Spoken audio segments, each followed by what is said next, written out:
HDMI, yeah, perfect. Yeah, I think it's better. Yeah, Yeah. even better than using an adapter. Yeah.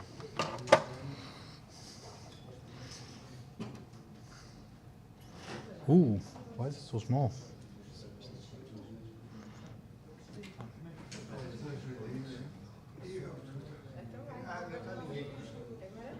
Okay.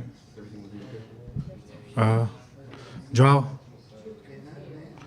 may I ask you to approve this merge this PR? Yeah, because I moved the notebooks in an independent folder. It's very easy.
Hmm? There's a lot of speedy weather in these in these notebooks. Okay, I guess we can start. Yeah, sure. Okay. So, is this okay? Ooh, wow. Well, actually, all this text is not that important because it's kind of cloud generated. So but anyways, it is informative. But okay. Anyways, so for this hands-on session, I thought about two different notebooks. One will show you what is possible to do now on ClimaOcean, so all the possible interaction between different components. And in the second notebook, I thought we could actually build a new component from scratch and couple it to an atmosphere. So the idea is to actually to construct a slab ocean that just evolves temperature in one layer and couple it to a sea ice model and then a speedy weather atmosphere.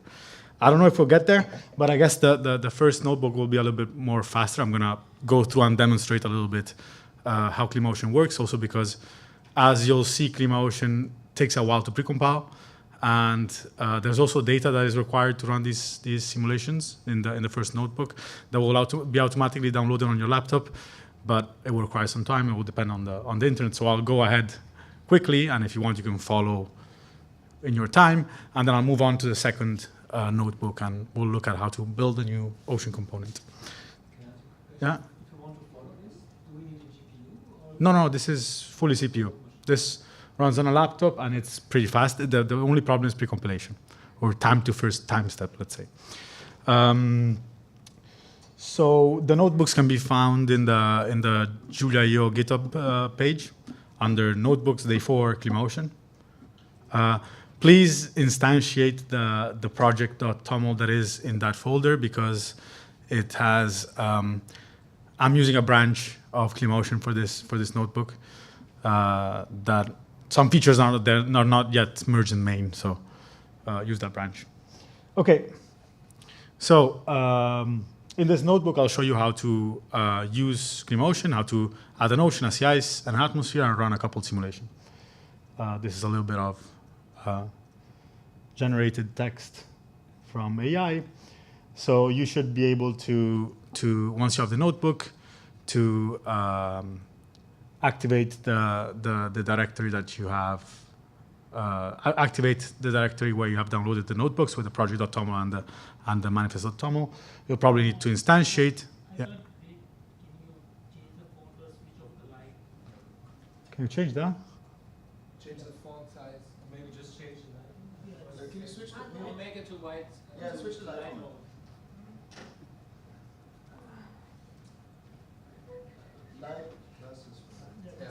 Better?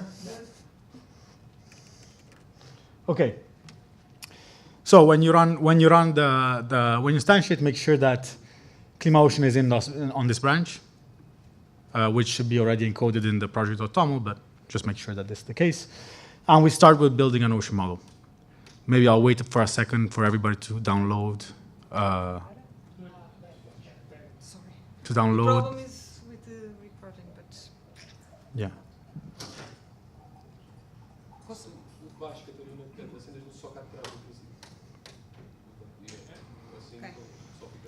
não, mas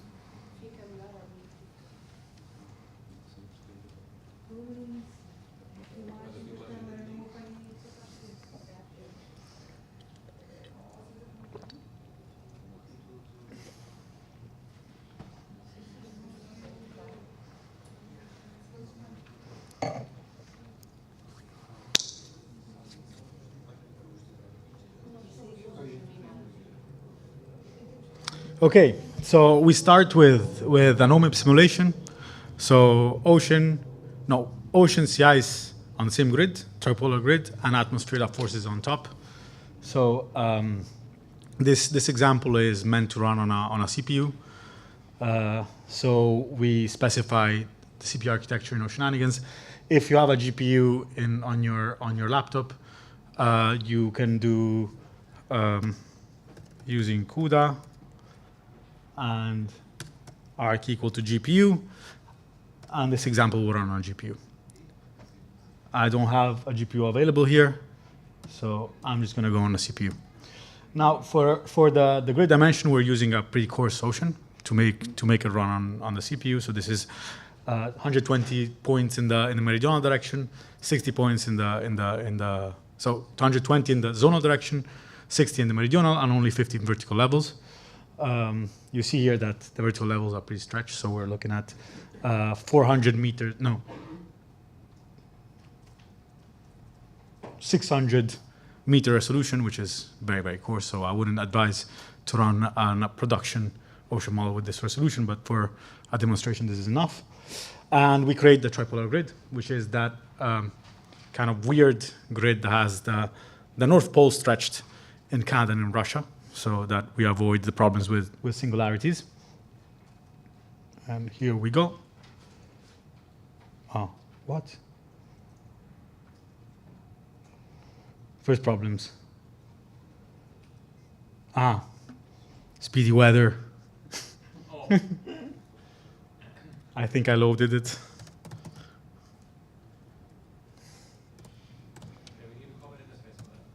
Yeah. Yeah, it'll be a good idea.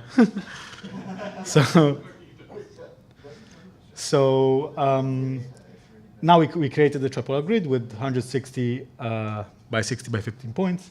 Actually, let me show you the actual tripolar grid type. There's the tripolar grid, and it's an orthogonal spherical shell grid. We're running with float 64. We can also go on float 32. It's centered at this location, and it has a periodic longitude and a connected latitude, because the latitude kind of folds on top of itself, and a bounded vertical direction with variably spaced spacings. Now we need to add a bathymetry. So ClimaOcean provides this grid bathymetry method that will automatically download eTopo 22 data. That is a bathymetry at 1/60th of a degree resolution, and we'll regrade it on the grid of choice, which in this case is the underlying grid. We specify here a certain minimum depth of 100 meters.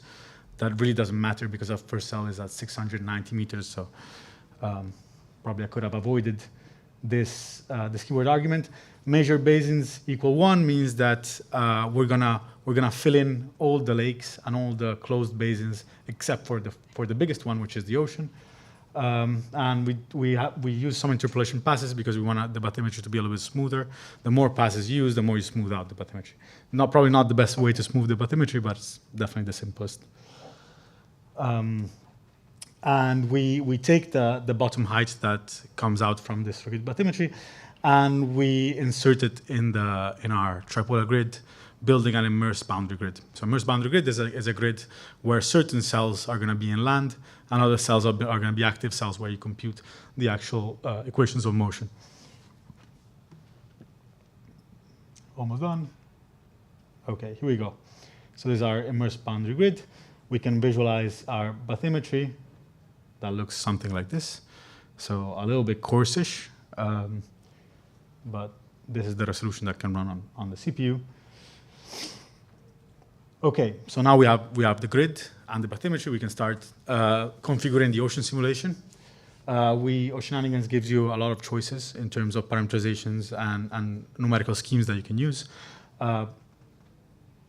By default, we're using a RK3 time stepper and some quite advanced numerical scheme for advection that are very heavy. So in this case, since our simulation is very coarse and we don't really care about the fidelity right now, we're going to use very simple centered schemes for advection momentum tracer. And an important thing when you're configuring ocean simulation is to give the correct parameterizations. So in this case, we're using CATKey, that is parameterization that we calibrated based on LES simulations that accounts for vertical mixing in the ocean. So when you have convection or winds that blow on the surface, you have deepening of the boundary layer and turbulence that will mix the waters, so you need some way to represent it. And this is what this default ocean closure does. Now, since we're using crappy advection schemes, we need to provide some diffusion to the model, because otherwise, if left unchecked, the errors in the numerics will propagate and eventually crash the solution. So we're adding a scalar by harmonic diffusivity. So basically an operator that is nabla squared, lambda squared. That is depending on the cell area squared, divided by a certain time scale. Okay. With all these parameters, we can start building the simulation on the ocean grid with a certain closure, trace reduction, moment reduction, and well, this is just a flag for performance optimization that pre-computes the buoyancy gradients. This will probably take a while on your laptop because pre-compilation is not that great. Here, in this step, we're allocating all the prognostic and diagnostic variables, all the memory, and setting up all the simulation.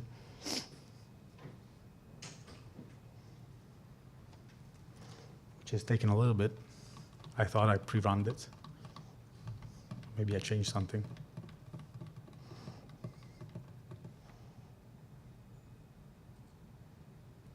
Okay, so we created an ocean simulation. Actually, I can show you how it looks like, because we also try to have, how do I create a row below this? So, oh. This is a simulation that will have a model attached to it. And this is a hydrostatic free surface model. And here you see all the details of the model that we're running. Parameterizations, what type of buoyancy that we're using. And in this case, we're using a TOS10 equational state, which is in seawater polynomials. Split explicit free surface, very simple adduction schemes, and a z-coordinate z vertical coordinate. Okay, so now we want to initialize the ocean model with data from ECHO. The problem is that ECHO requires a username and a password to download data. So I don't know, Gael, tell me if it's okay, but I created a username and a password that you probably can use,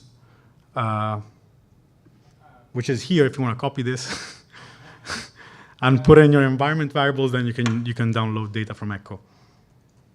So if you want, I don't want to really put it online, so it's just here if you want to copy it quickly. Otherwise, you have to follow the README in Oceananigans and sorry, in ClimaOcean. That tells you how to register on the ECHO website. As they do that, I'll say maybe next week we can take a look at. I have another place where I have equivalent for these two. Ah. That's a publicly open.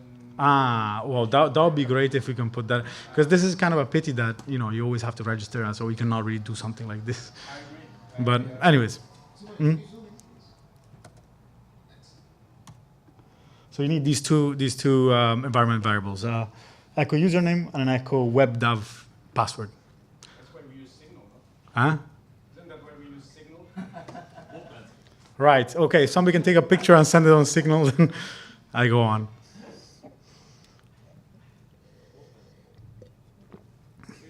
Okay. I guess everybody has the password. Let's go on. So now we initialize. Wait, let me. I have this one already in, so let me take it off. Okay.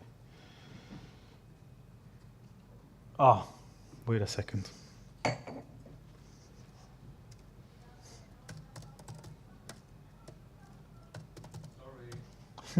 No problem. Is that I pre-run it and I loaded speedy weather at the end, so now it also went up. Okay. So what we're doing here is that this command will automatically download data from the ECHO website, temperature variable and salinity variable. By default, this is the first data point of the ECHO dataset, so it's the 1st January of 1992. And when we initialize the ocean, we don't want to initialize with velocities, but only with tracers. So typically the ocean is always initialized at rest, and then since the major currents are all caused by difference in tracer gradients. If you initialize with tracers, it's fine enough. You don't have to add velocities. Okay, so let's look at the initial conditions that we defined. Here there's some Mackie visualization. So this is our initial sea surface temperature.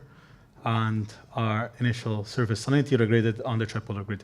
You can see that the North Pole is here in this matrix, and this is Russia and this is Canada, so this is really these are the two numerical poles that have been stretched to be inland. Okay. Let's load the prescribed atmosphere. So this command will automatically download the prescribed atmospheric data from JuliaEO 55. This is also quite heavy. So if you run it, this is about 10 gigabytes of data. So it will take a while for you to download. I'm just gonna run it as is because I already have it downloaded. So this framework will know that I have a stored atmosphere in scratch spaces, so it's gonna go and take it and interpolate it. Okay. And now I wanna couple just the atmosphere and the ocean for the moment, just because when you couple it to components, you'll automatically compute the fluxes. So just to show you what the fluxes look like when you couple the ocean and the atmosphere.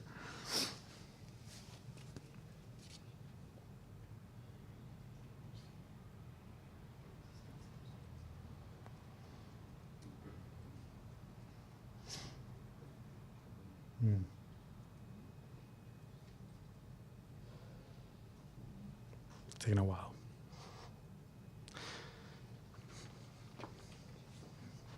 Okay, so we created the couple model, and while creating the couple model, already we have computed the fluxes between the ocean and the atmosphere, and they will look something.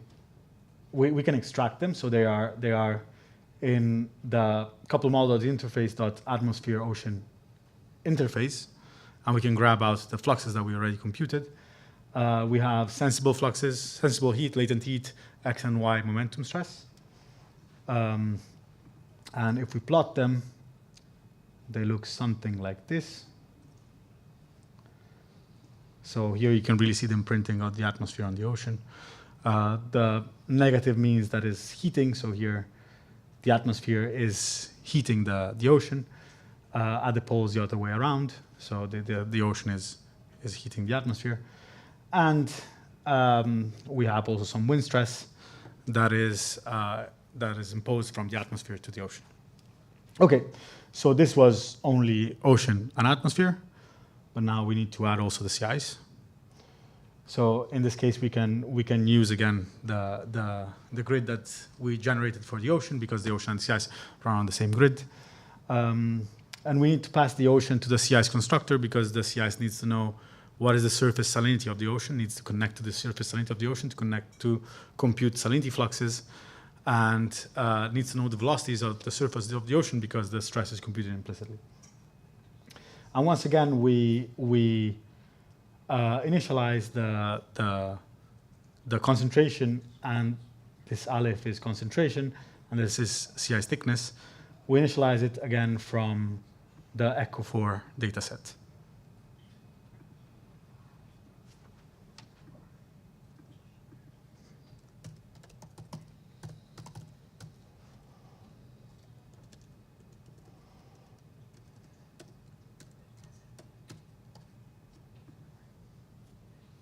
There we go. And now we have also a sea ice component. We can check the ice thickness and concentration that we use to initialize the model, and looks something like this. So we have some thick ice on north of Greenland. This is probably north of Russia. Some ice in Antarctica. I mean, the grid is very coarse, but you can kind of recognize Arctic ice and Antarctic sea ice. This model for the moment is without dynamics, so the sea ice model can be divided in a dynamic and a thermodynamic component.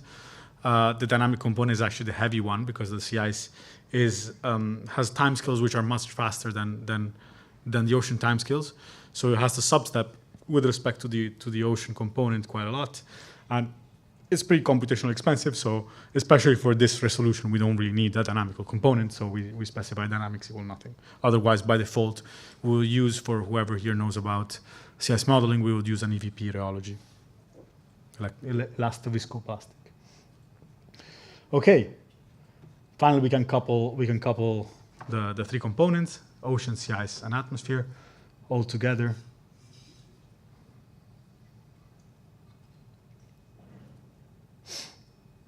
So now that we coupled also the ocean and sea ice, for the sea ice, it's very important to know what is the temperature on top of the sea ice.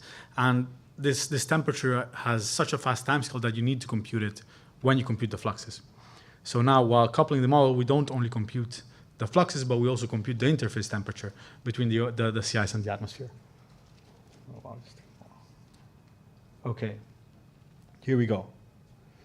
So here we can access the fluxes between the atmosphere and the sea ice, which are in the same interfaces in atmosphere sea ice interface, the fluxes, and we can also access the temperature between the atmosphere and the sea ice, which is a property of the coupled model. And they look something like this. I mean, not extremely beautiful, but the positive means cooling from the perspective of sea ice. So the sea ice, positive, means cooling. So the sea ice is growing here and here. And you can see that the temperature of the sea ice is about -40, -50 degrees Celsius. Okay, now we have all the components together. We can wrap the model that we constructed in a simulation object, give it a time step, give it a stop time, and attach some output writers. In this case, we're using a GLD2 writer, but we also have a netcdf writer. Attach a progress function that will just take track of where we are during the simulation, and then just run the simulation. But I think I will need to do this.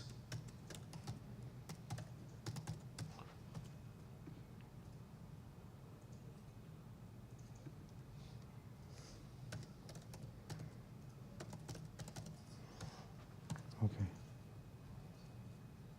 Also this. Okay.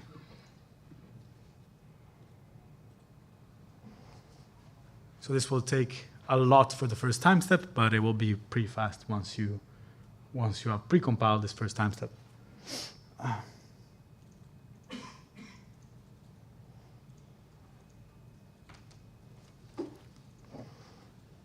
Mm-hmm. Yeah, that's a good question. Mine's this morning. I had some problem with GLD2 on the HPC cluster where you have a network file system. Did you have also some issues when you I think by default GLD started enough to save data? Mm-hmm. I have to use another way, maybe a slower way. Oh, sorry. So I'm wondering if you had issues GLD2 on a cluster with a network file system that you need to use another way to I think with IOStream another option to use to save it reliably.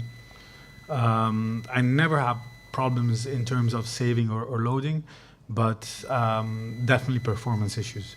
Okay. So the maybe it was just a cluster that I run on, but the loading and saving of files through GLD2 was very, very slow.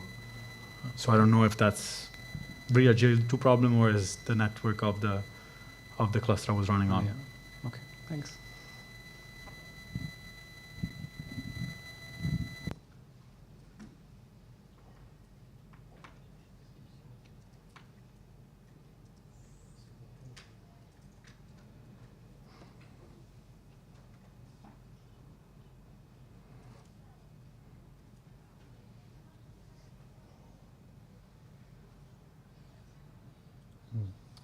Well, I thought I pre-run this, but apparently it's still pre-compiling everything.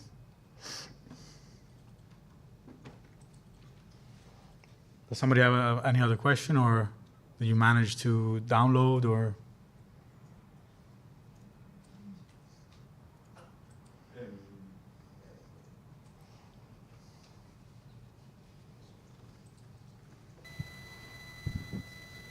Is it possible to run part of this workshop without the 10 gigabyte pausing? Yes, you can. You need to add. Well, you can use BDweather instead of you can do the second part of the notebook. Okay. So instead of running the atmosphere, now I'm going to show when you use speedy weather, you don't need to download an atmosphere, right? Okay. Because the atmosphere will be provided by speedy weather. So if you just forget all this part from where you define an atmosphere down, where did I define an atmosphere here? Here. If you forget about this and everything and all the rest of the cells that actually use this atmosphere, so till where we are now, basically, you can run it. Okay. This is running, it will run. So for just outcome in that line, and then. Okay, so this simulation is finished. 10 days of simulation. The output is extremely coarse and not so beautiful, probably, but you can check that something happened.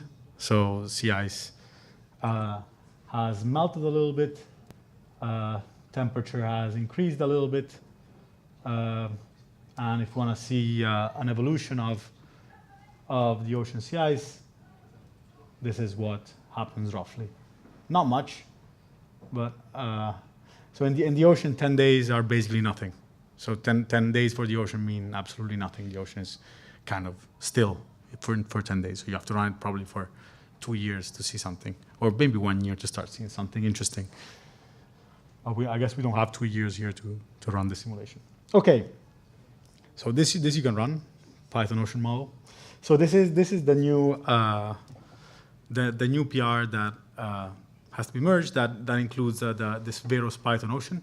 So it's still a 4-degree ocean, and we couple it with the same JR55 atmosphere.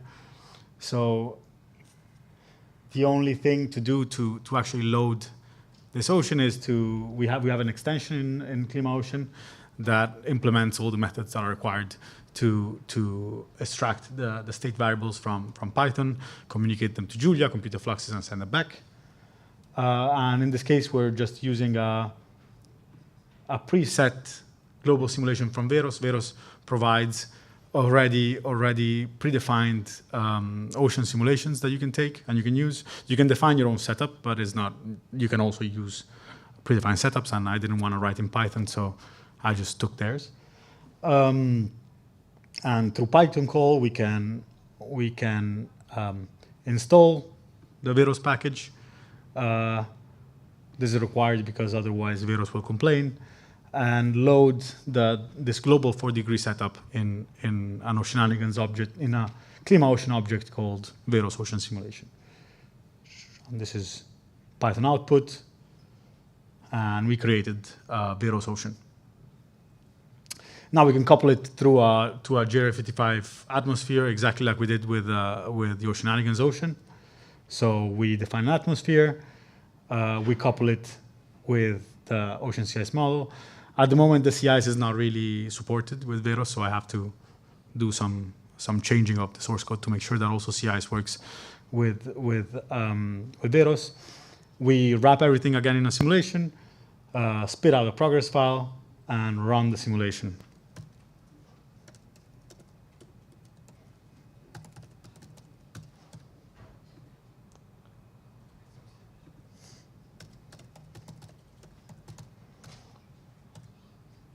Here we go.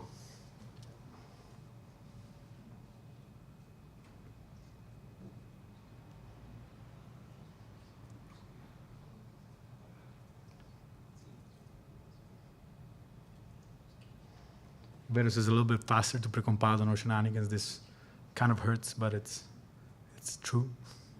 It's very fast to run. And here we go. 1 day of simulation with Veros coupled with an atmosphere. And we can see how the temperature looks like. This is a very, very coarse ocean, 4-degree, but something happened. So they actually opened very nicely the Indonesia throw flow. And Simon, maybe this is what you can run from here. Because this does not rely on downloading data for an atmosphere, because we use Milan's atmosphere.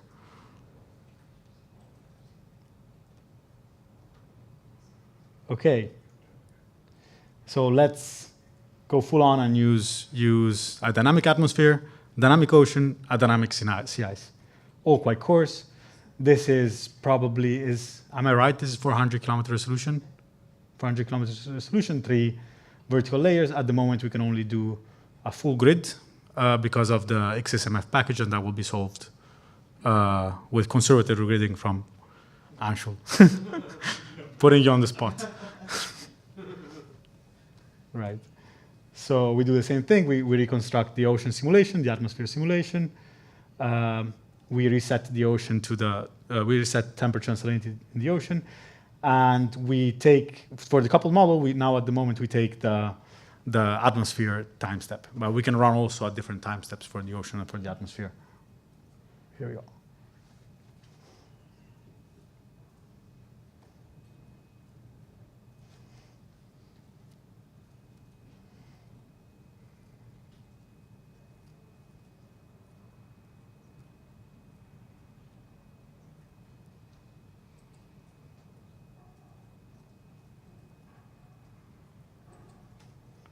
Okay, here we go.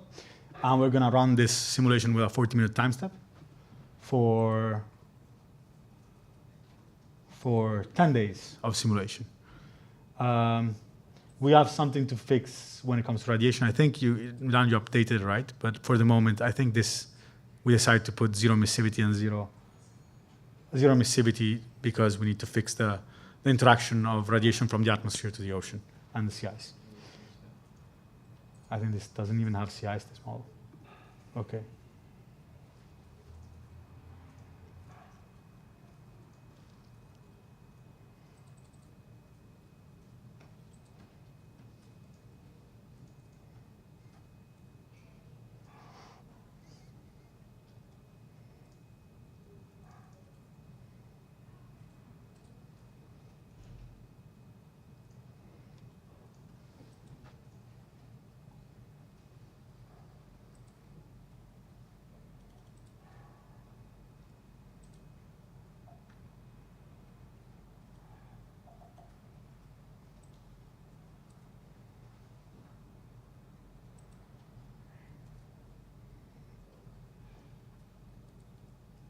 More than usual.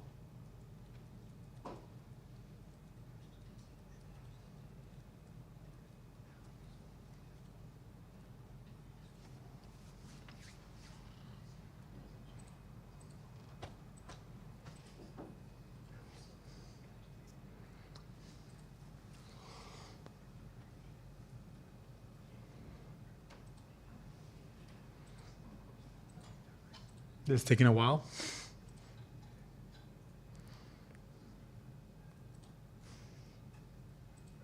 Probably needs to precompile. Maybe you can just skip ahead. Because if it needs to precompile, we're going to have to wait about 4 to 5 minutes. And that's something that we have to solve, I think. Did somebody manage to at least start the first part?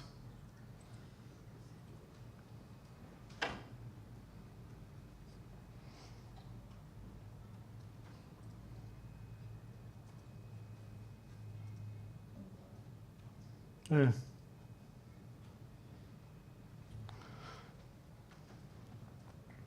Oh, okay, well, finally it started. So this is the output from Speedy Weather. And soon enough we'll see also the progress. Oh no, we didn't add any progress. So this is just the output from Speedy Weather that is showing you what is the simulated years per day. That is increasing because, of course, the pre-completion took so much that we still have to recover from that. And in about 1 minute, the simulation will be finished.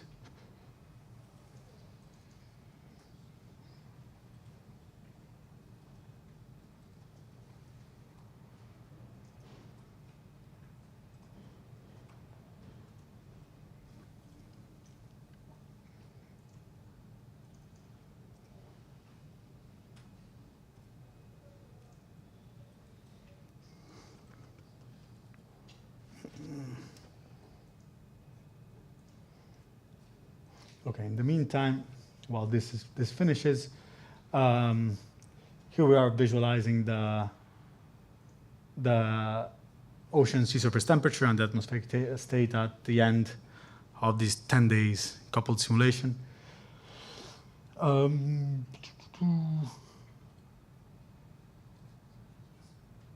the surface pressure. So come on, please finish.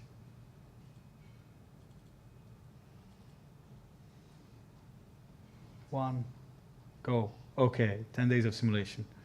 Let's go. So we use NC datasets to load the NetCDF data of speedy weather. And here is the sea surface temperature of the ocean after 10 days of simulation and the atmospheric temperature at the lowest level and the surface pressure. Of course, the ocean doesn't show anything interesting because we ran it only for 10 days. And this is not a time scale in which anything changes in the ocean. Last part, interesting part, Veros plus speedy weather. So now let's couple speedy weather and the Python ocean. And this is the last simulation that we'll do. We do basically the same thing. We add Veros simulation still going from using the global 4-degree setup. Speedy weather uses still 400 kilometer atmosphere with 3 vertical layers. Here we go. We couple the two, and then we run the simulation. It's slightly faster.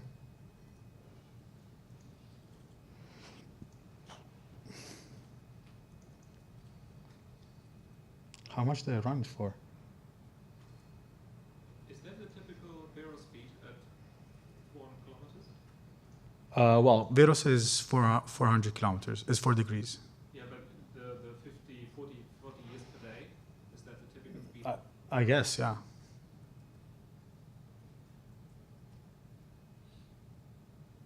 That was truncated. I don't know why.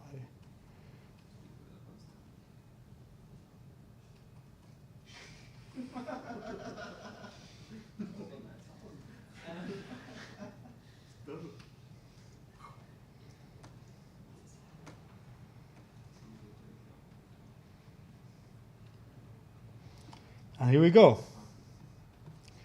Same thing. The atmosphere does not really feel the ocean in 10 days. Doesn't feel anything. It just goes on by itself. And this is the output field from the Veros ocean.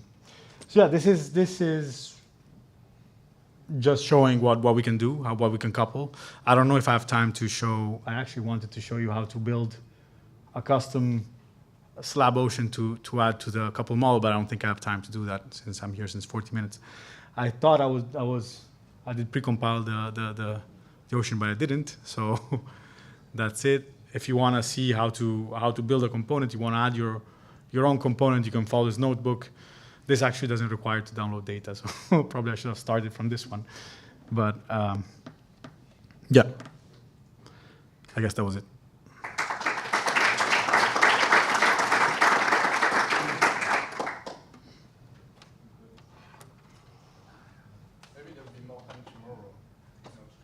Yeah, maybe. Maybe I can show it tomorrow, yeah, if there's time. If somebody's interested.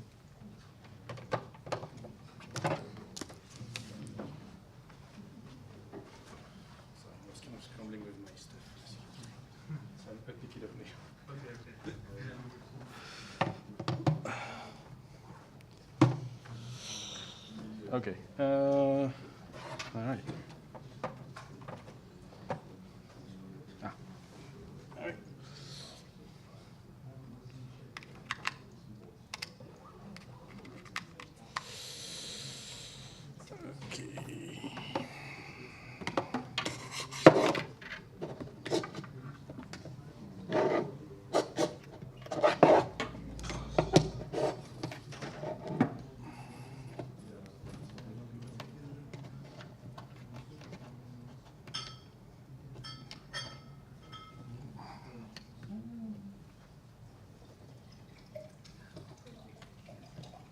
There you go. No.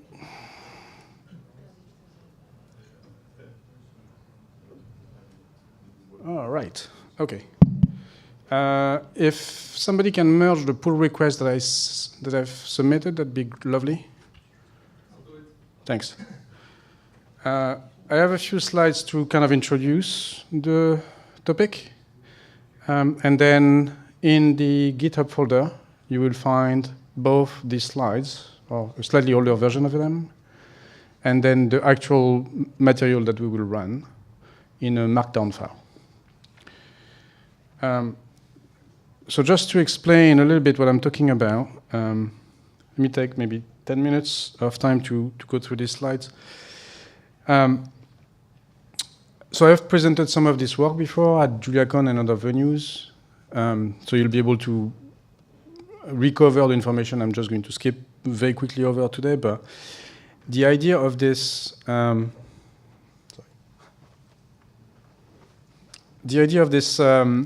digital twin for ocean robots framework is to bring together observations and models in order to enable mutual benefits, such as data assimilation, where you might also be thinking about learning parameters in a model from observations.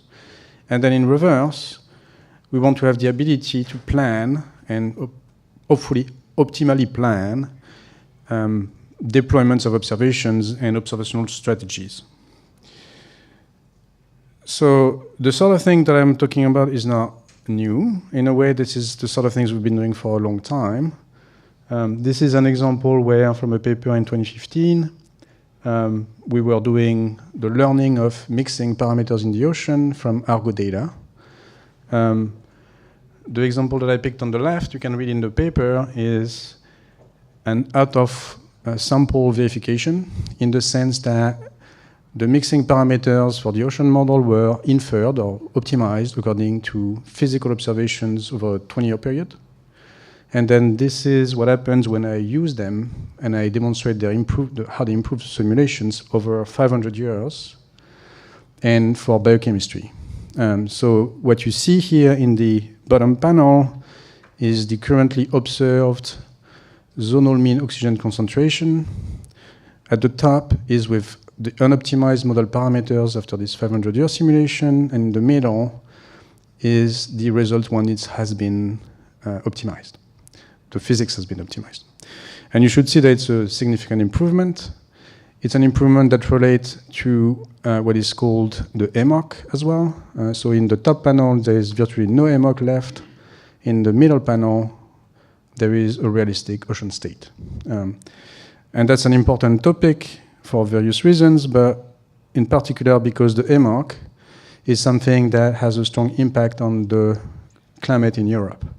And so you've heard of those scenarios where the Gulf Stream is modified, and then that would affect us, right? So another very directly related example is a new program that's been spun off, and another reason why I'm continuing this work, and the digital twin for ocean robots framework is going to be applied to this. There is a UK program called Forecasting Tipping Points that's ongoing, and we've been funded with some of my colleagues here as part of that, to deploy a new sets of observation to measure mixing and hopefully enable a forecasting of whether or not this AMOC system might shut down, and then the climate in Europe might be affected. So this is one example where the framework that I'm describing is applied directly. You can read more about the framework itself. There is several presentations, as I've said. It includes a lineup of models, a lineup of observations. I have already shown you a little bit about the model lineup before. So I'm going to focus mostly today in this session on the observational side. The QR code should lead you to the JuliaCon conference paper. And then you will find more information on GitHub, in other publications, and of course in the documentations of the packages. At this point, I'm just going to give you a little bit of updates from 2025, so the stuff that you won't find in what I just said. So some of the things I've done this year as part of this. So I've designed a method, very simple method to do a geospatial mapping of these sparse observational data sets that we have, and that's been built in. So it's similar to what Alex was describing, but quite a bit simpler. Essentially, you just do sample averaging over boxes. That's it. I've added a couple of data streams, one for what's called XBTs. These are simple probes that measure temperature that you kind of drop in the ocean and then they just fall and they measure temperature. It's one of those data sets that dates back to the 80s, and so it's a very climate relevant data set. And then the one that's on my left, your right, over there, it was called the continuous plankton recorder. So I picked that example here to illustrate because it's a kind of a very beautiful technology. This is a purely mechanical device, right? It has been used to create a time series since the 1950s of biological information about plankton. And it's kind of an amazing thing that's been designed. It's essentially you put a stream of water through the device, and there is two pieces of silk that kind of capture the marine ecosystems in it. And so this is, there is no electronics whatsoever in this. So taking this new technology, now you can access it in Julia. Fun, right? Old meets new. Another recent development has been the introduction of Parquet by one of my colleagues. And then I've implemented this in Julia. So we now have an example where we have the Argo database. So this whole set of observations from the buoys that we have talked about a couple times already. Parquet is a quite interesting format for this because it enables much speedier exploration of an entire database and kind of slicing through it. It's a bit like ZAR, but for tabular data. And then I've done some integration with regard to polygons. So I'll illustrate some of this with the CPR dataset in a sec. On the models, a few more additions. I will highlight that Ocean is now an extension of climate models, as opposed to, it was not quite as integrated before. So now it works as an extension. In Julia, that means you install the two packages and magically they work together. I've created an array of polygon structure that is sort of building on the JuliaEO work, maybe suboptimally. We will discuss that further later, maybe. I built a bunch of Mackie recipes for the various things and added support for this Nemo grid. So this is what's depicted over there. This is essentially the same grid that Simone was telling you about, more or less, or at least the topology of it is the same. And so the tricky part here is to handle the kind of connecting pieces, right? How do you go from the far left to the other side, which is the other side of the Earth? And at the pole, how do you do that? And another grid that I've integrated is from the satellite data set, kind of reanalysis of ocean current product called OSCAR. So here is the lineup of observations today in Ocean Robots, which is one of the core packages of this. We're going to look at a couple of examples, and I've already mentioned some, so I'm not going to go in too much detail. You can find this online. This is the surface drifter dataset example that is in the talk. We will run this in a sec. Drifters GL is the modeling counterpart to that. That is, how do you simulate pathways in the ocean if you know the ocean currents? We will run this in a sec. And so taking ocean robots and drifters together, you make this pairing that I was describing as a digital twin, where on the left you have, on the right, you have the physical twin, meaning the actual observations. On the left, you have the simulated, the emulator, if you'd like, the model we are trying to train. And in this case, this is an extremely basic case. You see that it's much more laminar, right, than what's in the observations. And that is because all I did was take the observation, make a sample mean on a grid that becomes my model, and then I put that as an input to the ODE solver that computes the trajectories. But nevertheless, with this very simple emulator, we're already capturing the basic flow pattern. That is what is called the loop current. This is the Gulf of Mexico, and feeding into the Gulf Stream. So we're going to look at this in a second in practice. We'll also look at this one. This is the Argo profilers that I've been telling you about. So the idea behind, or one of the core idea behind this Ocean Robots package is to provide an interface to this data set that is as simple as what you see at the top. So a read command and a plot command that download things on the fly if needed. This is the climate models GL's documentation. An example that we won't run today, but gives you low-dimensional emulators, so the fastest climate models you can run ready. And this is a Python one. And then there's a functionality also to query the CMIP6 archive, so the big archive of climate model output generated by the IPCC. At the end of this presentation, if you want to continue, here is one thing I would suggest you can do. Generate Argo observations in the future. How do you do that? You take real observations and you add a climate perturbation to them. And so this will involve both ocean robots and climate models. At this point, I'm going to go in the actual demo part of this. So if you go to the JuliaEO website and you go to the repository, you will find the notebook, meaning, in this case, just a markdown file. Here, and it's this guy. All right. So this is the examples that I propose that you try out. You can pick whichever, but I'll start from the top. And so what we're going to do is, in fact, I'm going to go away from this a bit. I can use this version. I think you see a little better this way, right? All right. Okay, so I've already done this part, but let me show you how that works out. So we are in a given folder, right? And we're going to do Julia. We're going to do import package G and package activate. So this is something that most of you that are proficient at Julia know very well, but this is creating a local environment locally. You can create a temporary environment if you prefer. Anybody has a question on that part? That seems familiar, right? Maybe, maybe not. Okay, so I'll proceed.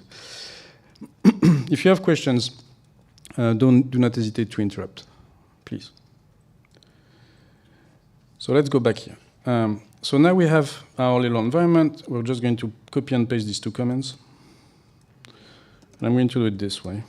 You don't have to do the beginning and end, but just a slightly nicer way to containerize things. So what this does, it has, I've run this before. So if you run this yourself, like Simone has shown before, there might be some latency due to downloading packages and compiling them and so on and so forth. None of these are particularly big, right? So this is mesh arrays shapefile, which is one of the packages from the JuliaEO organization, I believe. And data depths is for data dependencies. There's this one comment that within mesh arrays, you provide the name, like a code name, and mesh arrays goes out and downloads the data set and reads it into this little data structure that I've mentioned before, called a poly array. So this is an array of polygons in the way that I kind of like it. Maybe not the most standard way at this point. I want to kind of revisit that, but this is going to be for visualization, essentially. Yeah, go ahead. I lost a second. Where can I find this notebook? Because I don't seem to find it. It should be. On the day forward, you should have a markdown file. Markdown. Yeah, it's a notebook-ish. No, you can, but it's you just copy and paste it. Oh. I didn't quite create a notebook proper.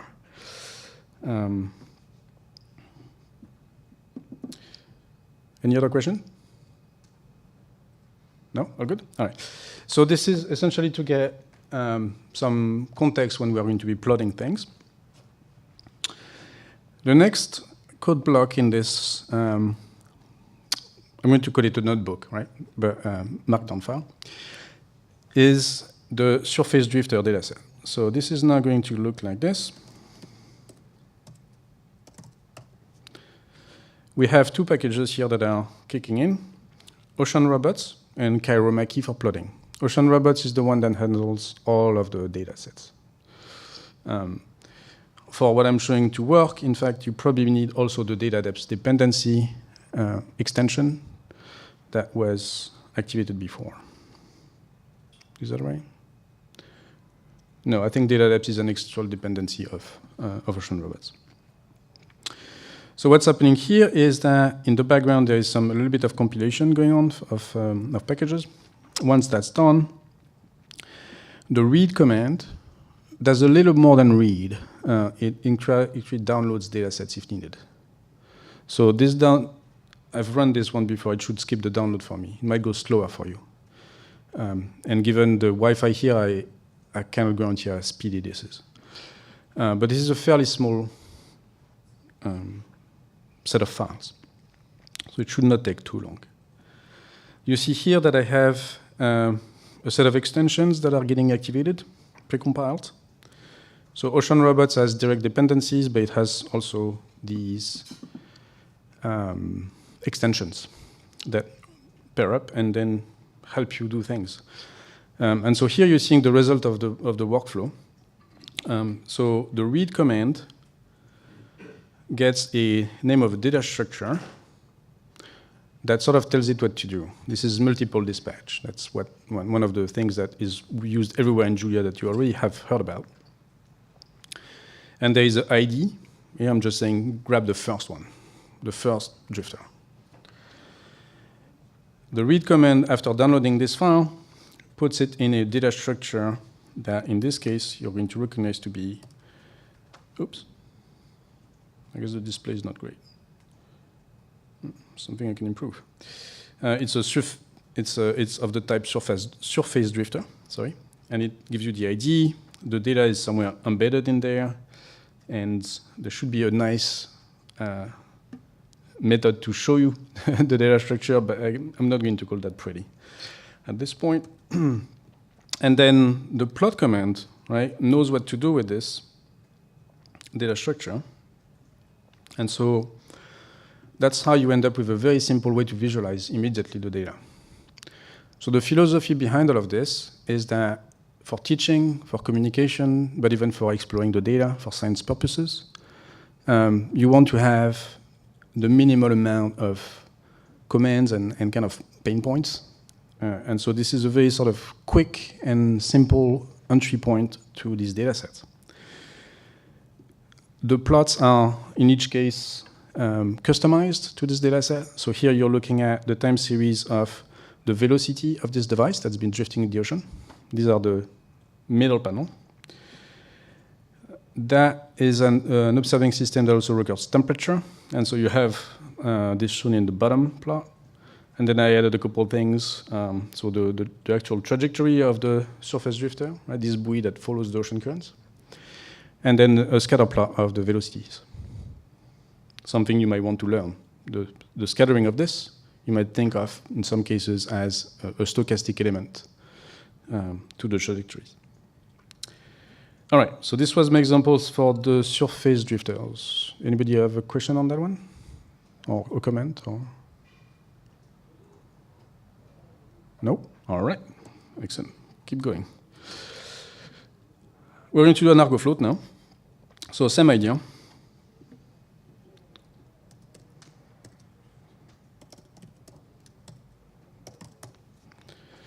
So now we are going to query the Argo database and download just one float and plot it. Same idea, same workflow, exactly what I described before happened right here as well. So it will also download a little bit of data if you haven't downloaded this float before. The plots are different, right? Because this is a different observing system.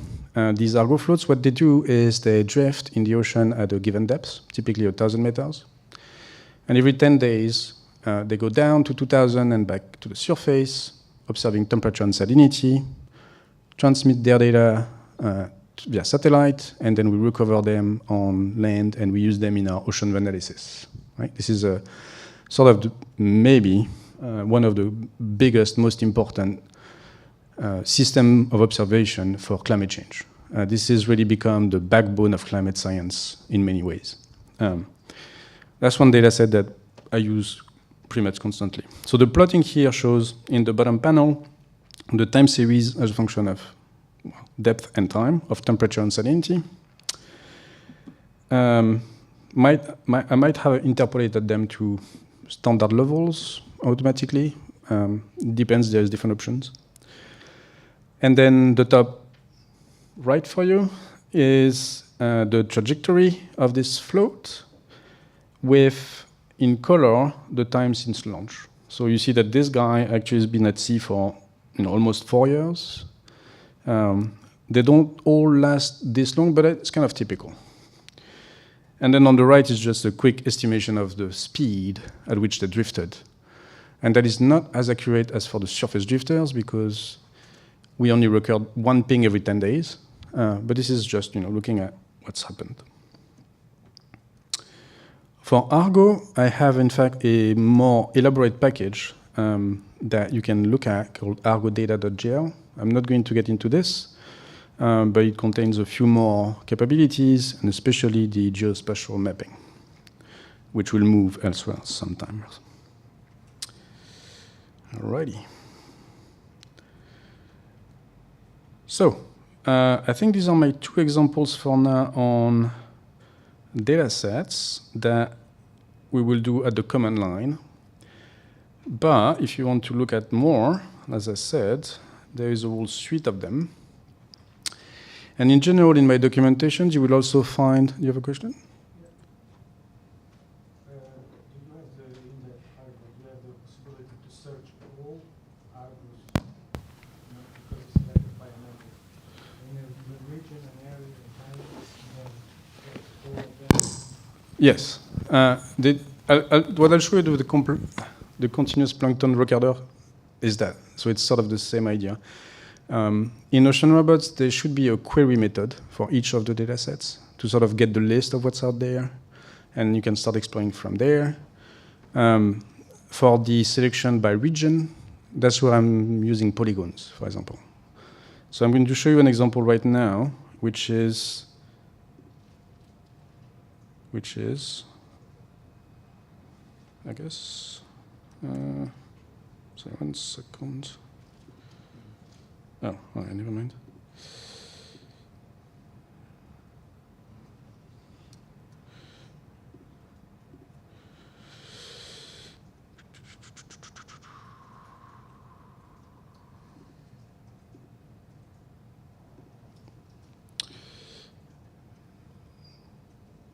So this is the Ocean Robots documentation. The list of supported data sets is here. So you'll see that indeed there's the surface drifters, the Argo profilers, XBTs, NOAA buoys, glider data sets, and mooring data sets. So that's, if you're not in oceanography, that might not ring a bell, but these are a bunch of the most important ways that we observe the oceans. And one specific one that's also useful is this OceanOps interface. So OceanOps is, to your question, a service that monitors and lets you know what's being observed at any given time. So it kind of centralizes all of the data collection at the level of UNESCO, essentially. And it's one way to know, well, what's happening now in terms of, is there a cruise at sea? How many Argo floats are out there, and so on and so forth. If I go back to this page, there's the notebooks, and this is why I opened this web page. I wanted to show you what we're about to run, which is, I might have lost this one, here. So here is my example for the continuous plankton recorder, and I'm going to start it and then explain what this is. So in this example, going back to my notebook, I decided to illustrate how you use Pluto with this. So in any of the Pluto notebooks that I've included, you start with this Pluto run, Pluto.run parenthesis command, and then you have this interface, right? That opens in your web browser. The idea is that when you go in, you grab a URL, and this is the one I grabbed from the documentations of ocean robots before. Come back here, bang, bang. So this has the advantage, as we've discussed earlier in the week, that these notebooks embed the environment, so the project TOML and the manifest TOML. And this is why they are essentially self-contained. You just need to know the URL or have the file on your machine, and you're basically done. There is a little bit of a progress bar at the top. See it better there, right? That's going to take a minute. I've pre-run it, so all right, great. Faster than I thought. So again, this is downloading a bit of data and so on and so forth. But it illustrates the subsetting with polygons. This is a data set that's relatively small, so it comes, I think, in one CSV file. But the idea is that then you can explore it, and so this is what I did here. I don't know what this does. Oh, okay. Yeah, this is a plot that sort of shows the frequency of the observations. So you're kind of looking at the interactivity of Pluto. And then the selection by polygons is here. So this is using directly, in this case, the geometry ops package, which handles polygons, or geometry data in general, and has a function that just, you give it a bunch of points and a polygon, and it tells you whether it's inside or outside. So this is how this plot is done. And that method applies, generally speaking, to anything that you can put in a, if you can provide just the longitude and latitude, you're good to go.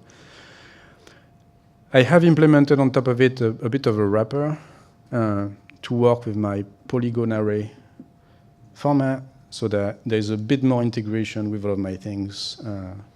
Because otherwise I was struggling with different kind of different file formats. So polygons come in different flavors. There's, for example, GeoJSON and shapefiles, and they are sort of differently structured, slightly differently read in memory by the Julia packages. So I've just tried to make this a little more user-proof. let's put it this way. Was that good enough as an answer on that? Cool. Yeah, the geometry operations framework is something that I started to learn about from some of the people here last year, and I have to say, I'm a fan. I think I gave myself another 10 minutes on this, so I'm going to keep going to the next example. I wanted to show you the Drifters GL package. So this is now, I'm going to run this right away. This is one of those, to quit Pluto, by the way, just Control-C and you're done.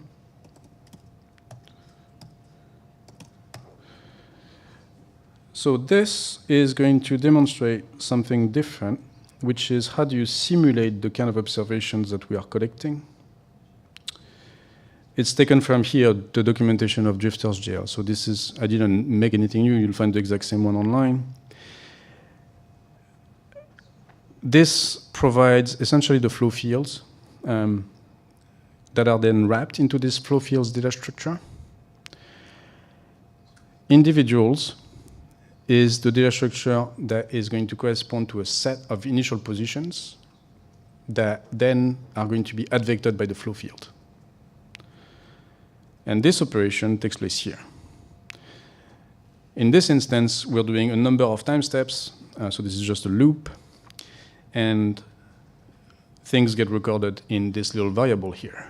So that by the end, you get a data frame, which I believe contains positions of the generate trajectories along time. And so once you plot it, it's going to generate this. Again, sort of like before, but a little bit less pre-canned is the plotting. So this is all that's taking place in this case. I'm just going to go and double check that this indeed ran. So if I show you what's inside of this data structure, it does have positions expressed in X and Y. Here this corresponds to longitude and latitude, time, and there's an ID for each of the trajectories. So this is just a standard data frame, meaning you can start applying data frames being a tabular format. That implies that you can start sorting and group by and all of those nice functions that let you explore the data set. The next phase is we're going to plot it. I think still probably is in memory, yeah. So this is the next code block that is in the notebook / markdown file. We are now using mesh arrays, GeoJSON, there we go, and data depths, sort of same as before, but not a shapefile. In this case, a GeoJSON dataset is used for the context, the coastline.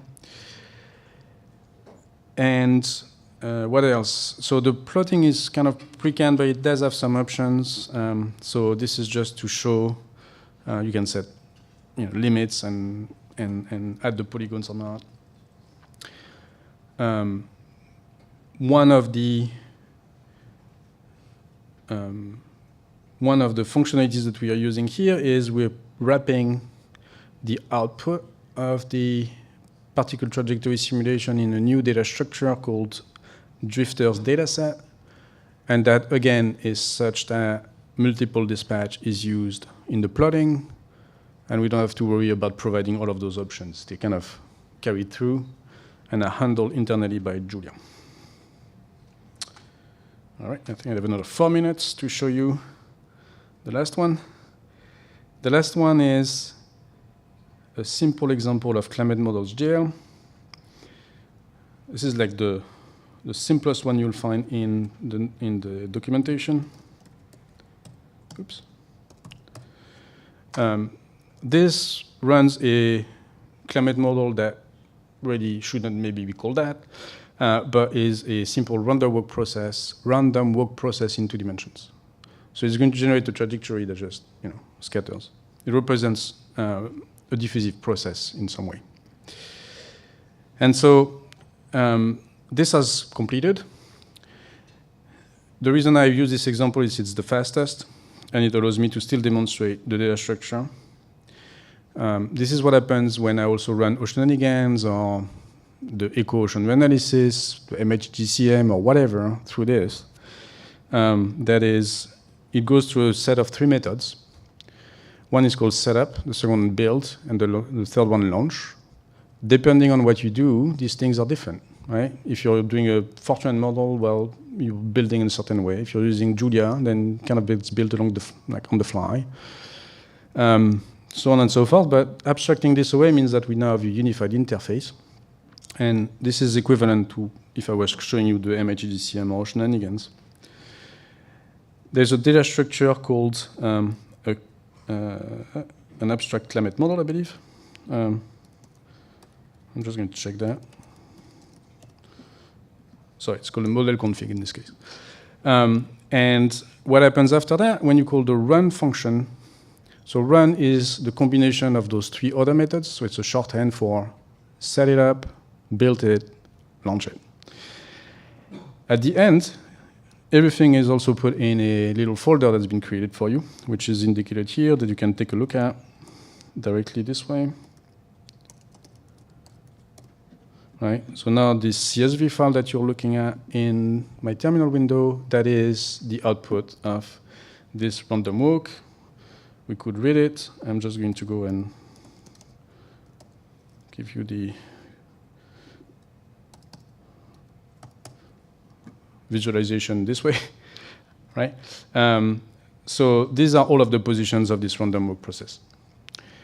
In another model, the output might be very different. Might be a bunch of netcdf files. It might be plots. It might be whatever. But so that's my workflow for this sort of things. And there is another thing I want to demonstrate, which is this. So you can iterate on these model runs. When you do that, you want to keep track sometimes of, I want to keep track of the sequence of what I do. Like, okay, I'm going to change the number of parameters, I'm going to rerun. Then I'm going to maybe change the strength of the flow fields or whatever. I want to keep track of all of this. And so that's why I have built into this a Git record of everything that gets changed along the way. And so this is what you're looking at here. So this is the record of what's happened in this model simulation. The case of, the case of more complex models is the same. There is a suite of different models in here. Right, so everything that I've just explained to you is in the documentation. So if in case that went a little quick, you will find there as well the list of the models that are currently supported.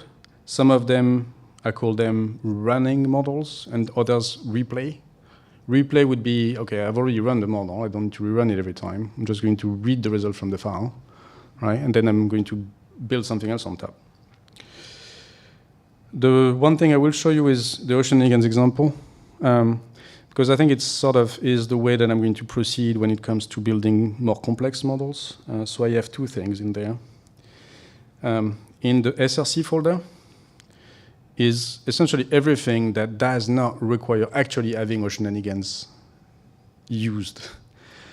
In the extension is everything where I need to actually have Oceanigans. And so the point is that I don't need to include as dependency every model that I want to build into this framework.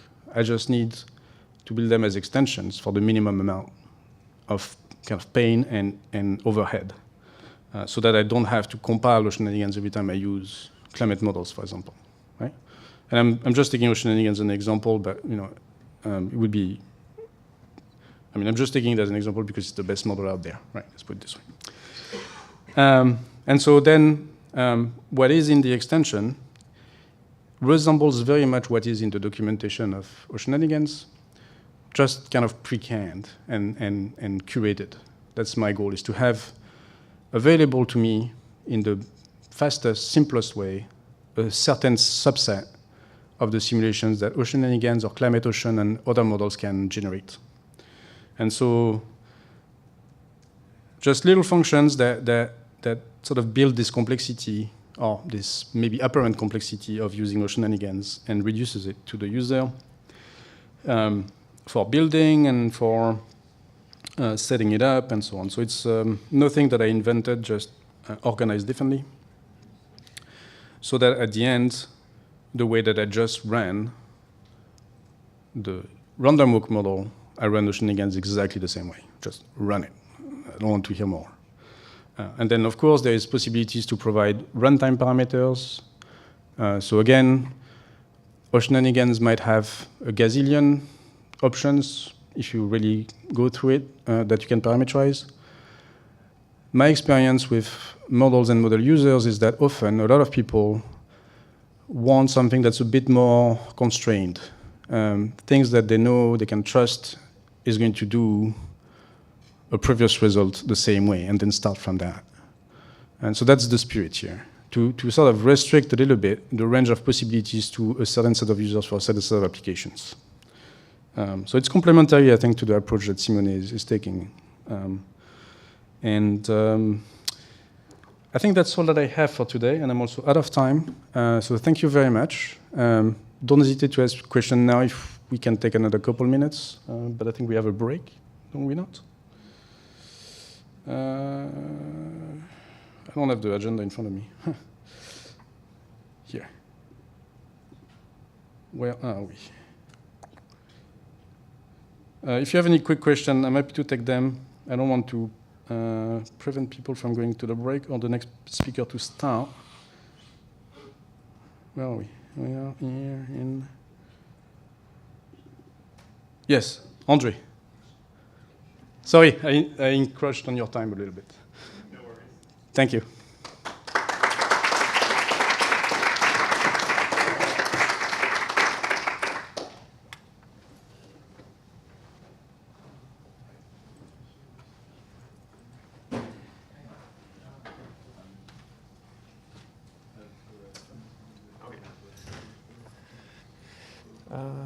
Right, I guess I don't need this. Can just plug in directly.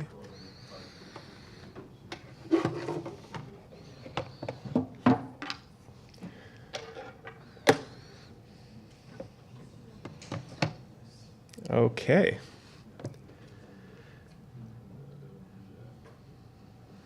So if you guys go to the JuliaEO repository and git clone, you should be able to, in one of the directories, see, let's see if we go here, we see notebooks. You can see that I just pushed it, day 4, and you'll have a score-based diffusion tutorial. And that's going to be basically what we're going to go through in this little session here.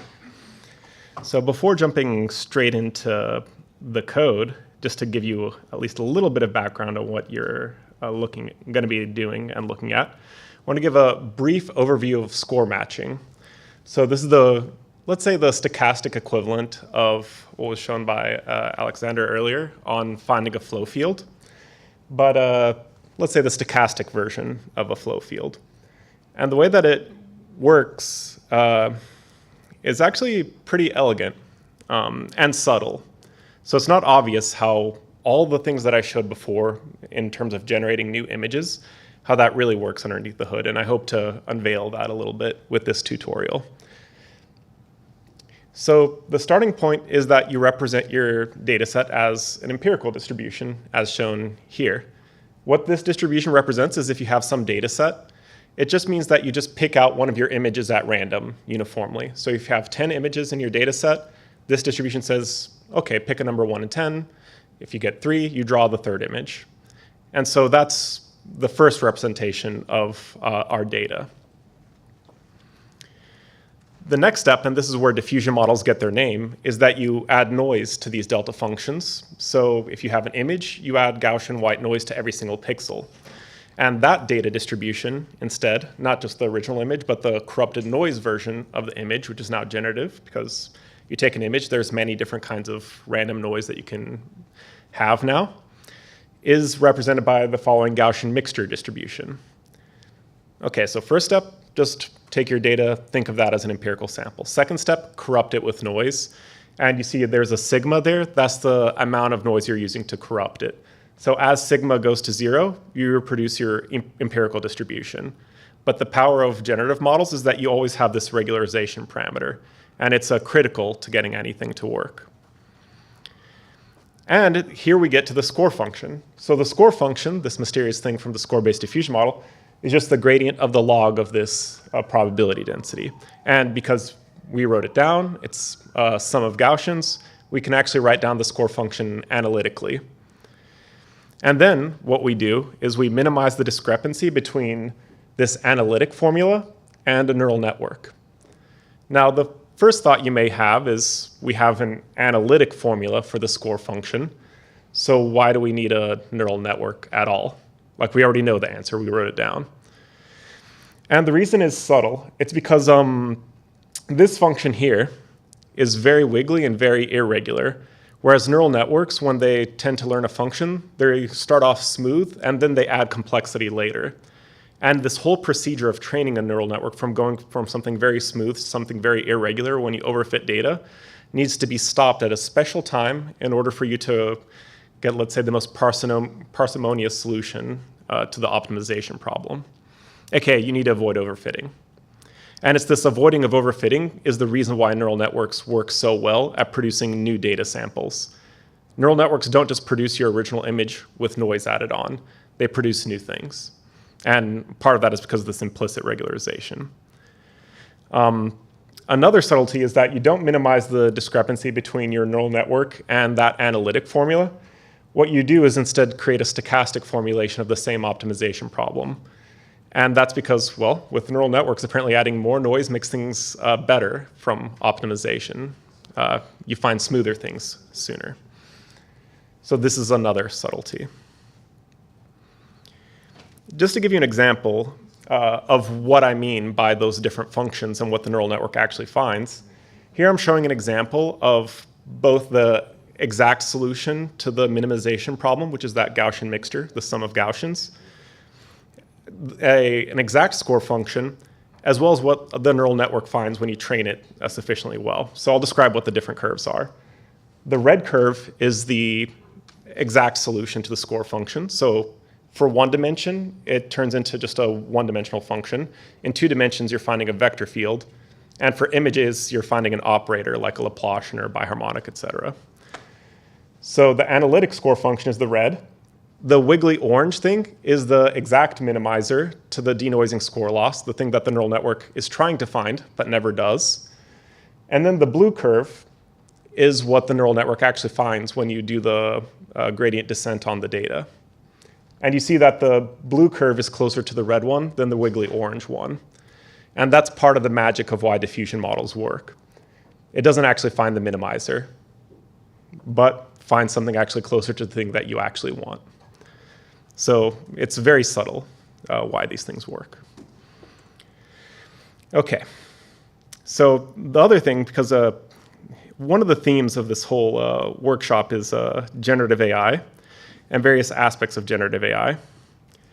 And in the JuliaEO notebook here in this section, the first things that you have to do is you have to first change into wherever you store the directory, go in the notebooks, go to day 4, and then go into the score-based diffusion tutorial.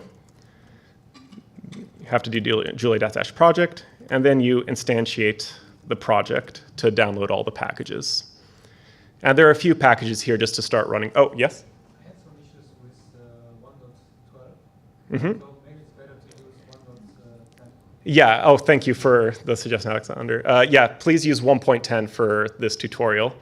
I think even 11 probably doesn't work because of enzyme. Yeah, so that's a great tip. So make sure you're using Julia version 1.10 when you're doing the instantiation for this repository. Oh, no, it works beyond 1.10. It's just that the syntax changed and some things broke in 1.11 and 1.12. So yeah, they're still figuring out exactly. I think in 1.13, everything's going to be good, but... No, they're figuring out 1.12 now, so it'll be maybe like a month or so more. Okay. Yeah, I remember, I think there was like some breaking changes that would only happen in 1.13 for like the real fixes, but yeah? I can see that you have included 2 versions of the file, one with logs and Yes. one that seems to be using enzyme. Can I run the example with logs on 1.12? I think the 1.12 will work with Lux. I think that should all work because that's Zygote and Lux together as opposed to Enzyme with a custom neural network. So that should be fine. Any other questions about Julia versioning and sadness that comes when things break? Right, so instantiate and make sure Julia 1.10 is the safest one to use. And everything should kind of go through. Maybe one comment. Should people do this in a temporary environment, or I think they might have to touch about it? Yeah, this is why I always, here I changed into the directory and I did Julia-project. Because I have a manifest and a project.toml in here. So that makes the whole environment containerized. Yeah.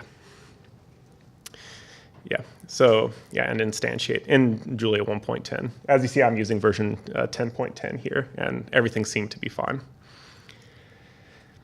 Okay, a little bit about the directory structure and the use of generative AI. So you see there's a bunch of files here, but then there's a README. This README was completely generated by just asking, an LLM to generate a README for the repository. And it doesn't say the version 1.10 thing, but overall, the README is actually pretty good at just describing what's inside the repository, how to use it. and, well, what all the supporting files are, dependencies, etc., and even how to install.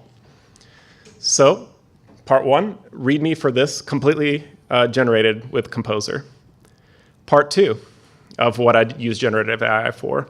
I also put the prompts here, by the way. So like the README prompt was just, can you create a README for this directory? So that's one prompt. The other prompt you see here was to create the Jupyter notebook that you see. And this was done in one shot. I didn't have to do any corrections. And we'll use the Jupyter notebook here to go through the tutorial. And yeah, I did it in one shot, and it looked right to me. This was using Opus 4.5 to generate the notebook. So for this tutorial, we'll use this notebook. All of this generated with one prompt, and that prompt that I showed, with all the math and everything. Welcome to the new world. So it also describes the dependencies, the main libraries that I'm using here, like GLMACI, progress bars, linear algebra, HDF5. Let me actually minimize this for a second here. And a random seed for reproducibility, because that's always good to have at the top of your script. Oh, make it larger? Yeah. Is that better? Okay. Thank you. And Shift-Enter to run a cell, and voila, you see this. This simple networks.jl is a custom implementation of neural networks in Julia using more primitives, so not using LUX. And this is just to show that just by building things in Julia, it's actually very easy to do whatever you want. And this is one of the greatest flexibilities of the Julia programming language, just how easy it is to build your own things. And the reason that makes it so simple is because we have a tool like Enzyme that can automatically differentiate through code. So if you want to take a look at how I implemented a neural network just using structs and a few definitions, that's all under simplenetworks.jl. The other reason why I'm using it is actually turns out to be twice as fast as LUX for this example. Because it's simpler, it tries to do less. So, as mentioned before, what is a score function? It's the gradient of the log of your probability density. But when you have empirical data, you don't have a continuous description of this probability density. So what you need to do is have some kind of data-driven estimate of this.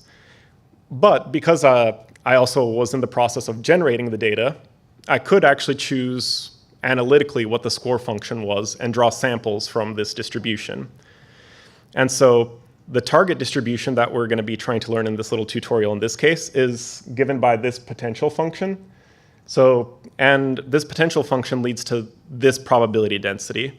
So, in other words, the score function is, if you're familiar with statistical mechanics, it's the gradient of your Gibbs potential, or the gradient of this potential function is what the score function is in this case. And I chose it to have a particular form. Yeah, I actually didn't check to see if the derivatives are right in terms of what I actually wrote as my potential function, but yeah, it looks okay. Yeah, it's actually right. That's fun. Okay, so here's the exact score function. This is the thing that we're going to try to find. And I already have a data file with all the data samples generated from this distribution, so you don't need to redo that. But also in the repository, if you want to choose your own potential function and create your own samples, that's in the generate function there as well. So the other thing that I have here is this Gaussian mixture score. And this is that wiggly line that I showed before. This Gaussian mixture score is the exact minimizer of the denoising score loss that we'll see here. So if I choose a neural network that's exactly this function here, it should have a lower loss. That's the intuition. So the challenge is that we want to match our neural network to this gradient log, but the issue is, of course, we only have empirical samples of our data, so what do? And we use this trick from denoising score matching where we essentially regularize it with noise, rewrite things a bit in terms of stochastic sampling, and ultimately minimize the denoising score matching objective down here. So you see it's just an L2 loss. So keep in mind, we know everything here now. We plug in, we first draw a sample from our data, that's X, or it could be an image in higher dimensional setting. So we draw an image. Next, we choose a noise level. In this tutorial, we'll have a sigma equals 0.05 as our noise level. And then we draw a multivariate Gaussian.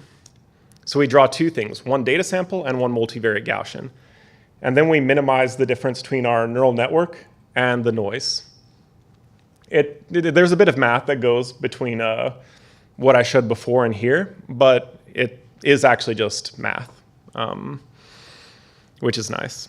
Like, it's not magic. You derive this loss function. So we have this Gaussian mixture loss function as well, just to show this. When we find our neural network, we're going to compare it to the loss function given by the Gaussian mixture. Okay, so here we can read our data. So that's this part over here. So we loaded 10,000 samples of our two-dimensional data. And we can look at what the distribution looks like. And here I'm using GL-Mackie, so it doesn't show up inline. But this is, roughly speaking, what the distributions look like. Here it's for the X1 distribution, it's the X2 distribution. They're actually correlated, so they aren't independent from one another. And we'll see that a little bit later. But you see it has this kind of bimodal peak, kind of strangely sampled. And this is the probability distribution that we're going to try to learn or to sample from with a neural network. So then we have whatever our Gaussian mixture score says for the origin. You see it gives this kind of crazy answer for one of the origins. So this should already be a hint that this Gaussian mixture score is way more irregular than the exact score that it was sampled from. Okay, and then the neural network architecture. So we've talked about the loss function. We've talked about the data set. And we also need to figure out, okay, what kind of neural network architecture are we going to build in order to minimize that loss?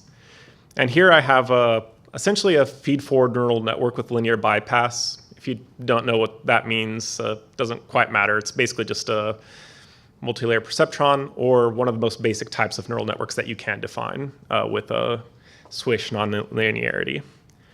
So the input dimension is two-dimensional, since you have an X1 and X2. The hidden layer dimension is 50, and then the output dimension is 2 as well, because a score function takes in 2 inputs and 2 outputs. If you have conditioning, then the input and outputs are different. But here, it's an unconditional generation. So in other words, I'm not taking into account the free surface height if I'm using language from before. So okay, we can define our neural network here. So that's done. And we can create some convenience functions. Okay, so we have our initial loss here. So then we train our network, and we do this with an atom optimizer. Again, everything written by hand in that simple networks function. So these are all things that you can inspect very easily. A certain batch size, and keeping track of the loss list and test loss lists. I'm going to run this for 200 epochs. So do that now, and we see that it's training. And I chose a small number of epochs just to make things go by in a snappy manner right now. Okay, so it's trained. You can look at the training loss, which, if I remember, isn't very informative. Yeah, I should probably make them lines instead of a bunch of scatter plots, but the point is that the red dots and blue dots are somewhat close to each other. If they were very far from each other, then it would be a bit more suspicious. Okay, and now we can evaluate our losses here. And yeah, so our neural network, this is a much better evaluation than I had before, got a loss of 800. The actual value doesn't matter, but the relative values does. So the network is 800. The Gaussian mixture loss, as I promised, is actually a minimizer of the loss function. So In principle, this is the smallest value that it can be, but because of stochastic sampling of the denoising score loss itself, it's not necessarily the case. And then the exact score loss is 810. So the point is that the function that we're actually trying to find has a higher loss than the minimizer of the loss function. It's something to wrap your head around if you're used to actually wanting to minimize the function that you write out. Okay, because we're in 2 dimensions, the score function is a vector field. Mapping two positions to 2 outputs can be visualized as a vector field. So we can see how close the learned score is to the analytic score is to the Gaussian mixture score. So the first ones are just some evaluations for plotting. And we can take a look at the different vector fields.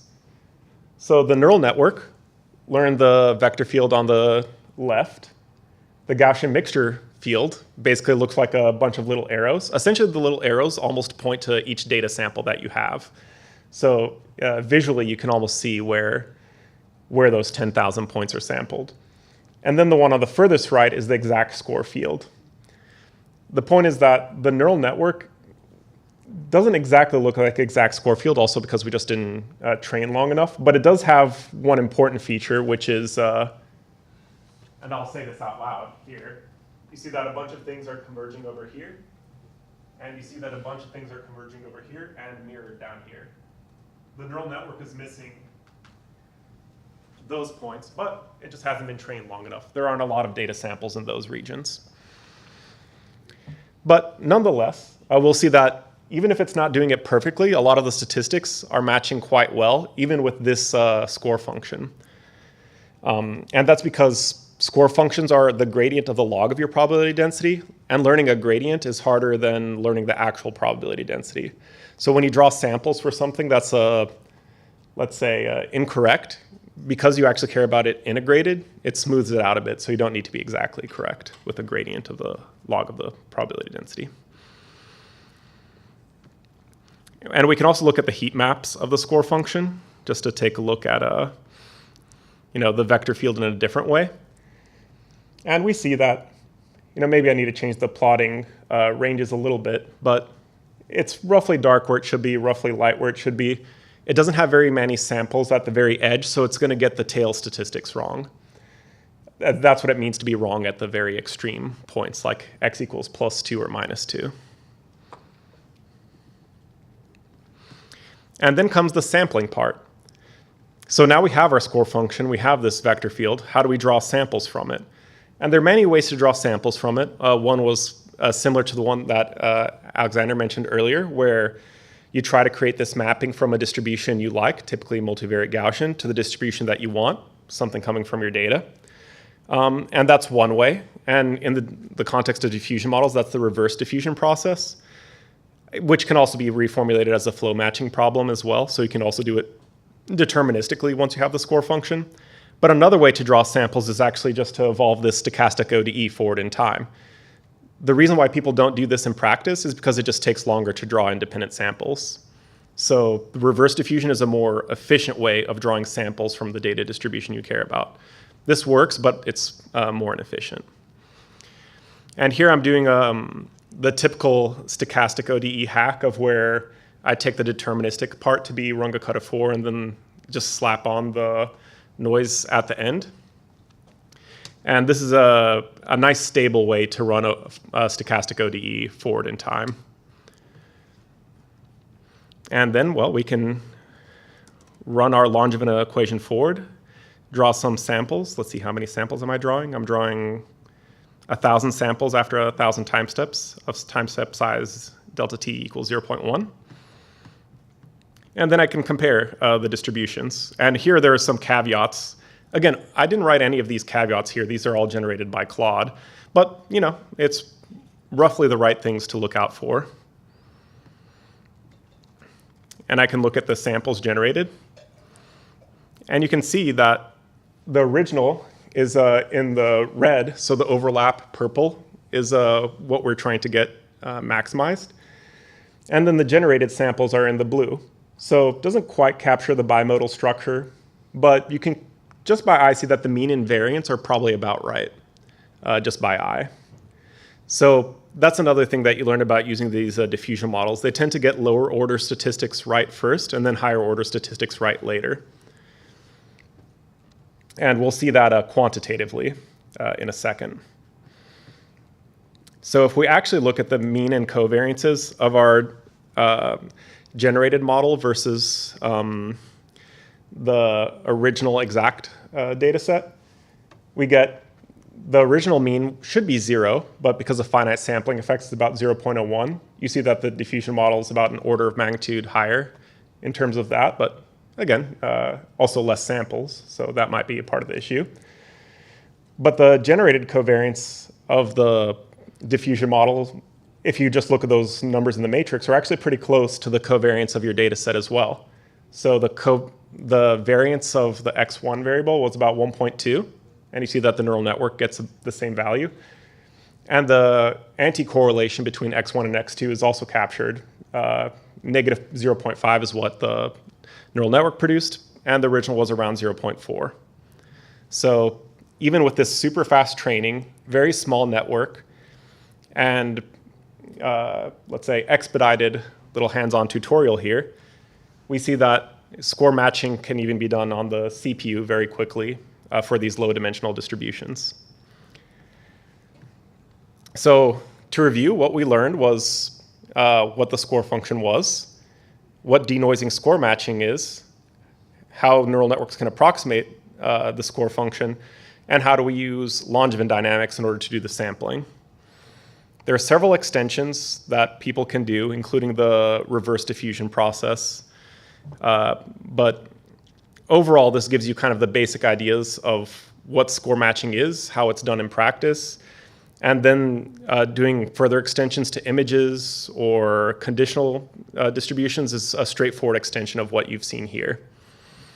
And with that, I'm happy to take any questions on, well, either running the code or anything about diffusion models in general.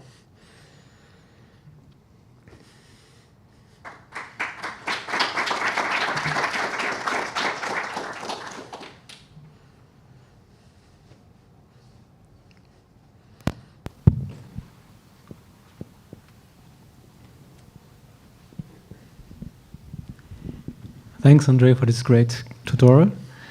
I was wondering, so I'm more familiar with DDPM, denoising probability distribution, DDPM, okay. And I'm wondering if the score matching approach is a mathematical reformulation of the same approach, or It is it? Is it so? So mathematically it's equivalent, but Yeah. in practice it's different, or? Yeah, it's one of these things where, yeah, it is mathematically equivalent. If you take your score function and you rewrite it as like a negative x plus score function, you get that version of it. So it's just like a affine transformation of what the score function is in order to get the DDPM.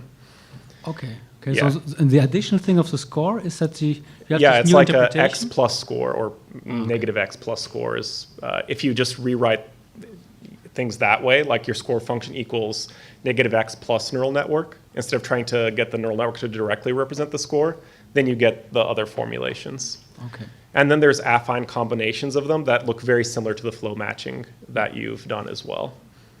Okay, great. Thanks. Oh, and to answer the question of why people formulate it differently, yeah, the optimization procedure is like sometimes you get better answers when you formulate it slightly differently. There was a paper in 2022 where, I think Harris, 2022, where they explored the design space of how you do score matching. And eventually they decided like essentially a linear combination of this method plus the DDPM method is like the one that gave the best answers for image generation. That was more empirical, saying like, okay, for the examples we looked at, this seems to be the best combination. Yeah, and you can also play tricks to minimize the number of times you evaluate the reverse diffusion process in order to draw a very good sample. Yeah, the more the better, but like you can reduce it down to like 20 evaluations of your neural network. Any other questions? All right. If not, I'm here if you guys have any more questions about score matching or anything else. Oh, the connection to climate models. I should probably mention that. Yeah, the atmosphere is basically noise. So that's the connection. We think of the model that we have here as the ocean model, and the noise is the atmosphere. This was a Hasselmann's approach to climate modeling way back when. And so these stochastic differential equations are very tied to simplified versions of how we think of the climate. But yeah, if anyone has any more questions about any of this, happy to answer them. Point to more sophisticated repositories to do, let's say, image generation, all in Julia, as well as other tool sets that you might use in order to, or other uses of score matching aside from generating samples. Thank you.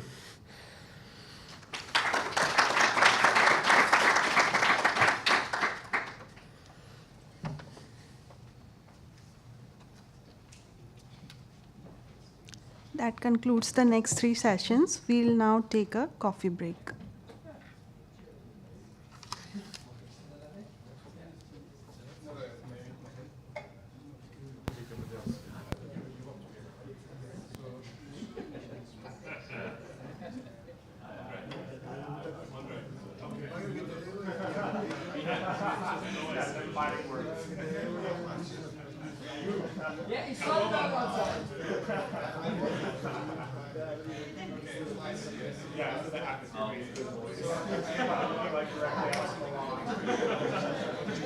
No, you also ignored me.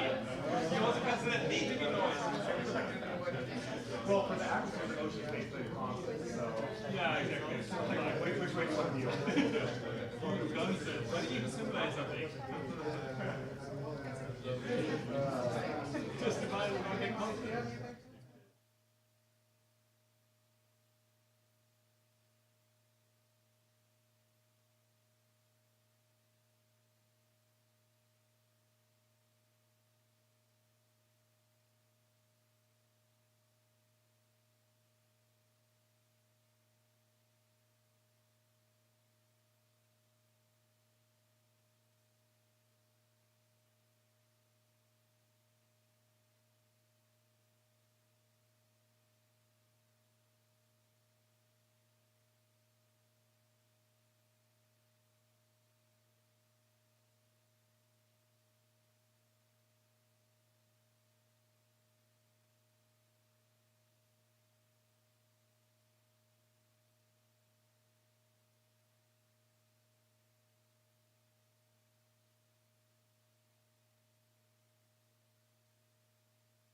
Som.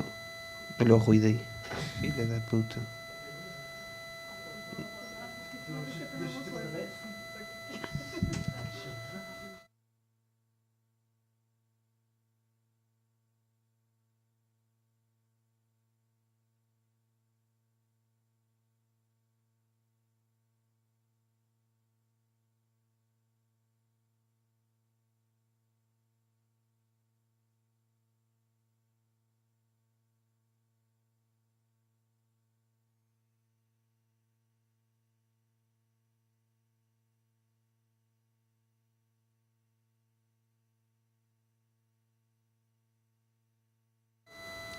Tá, ele está aqui.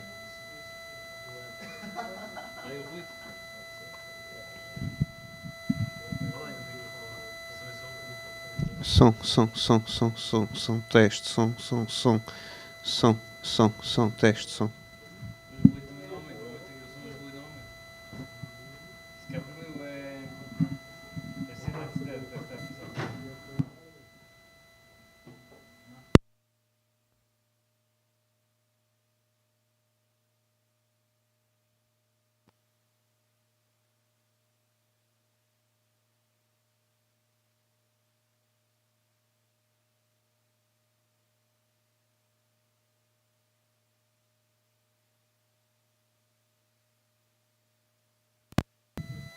E continua.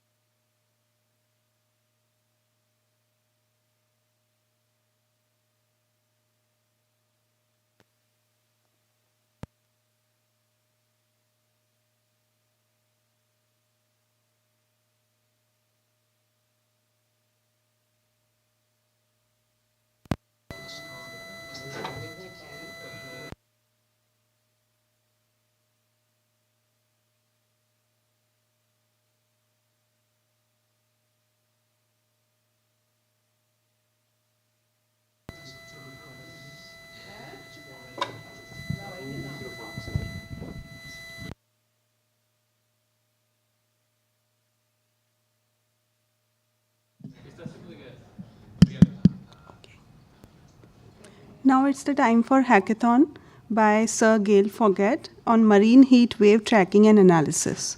Thank you.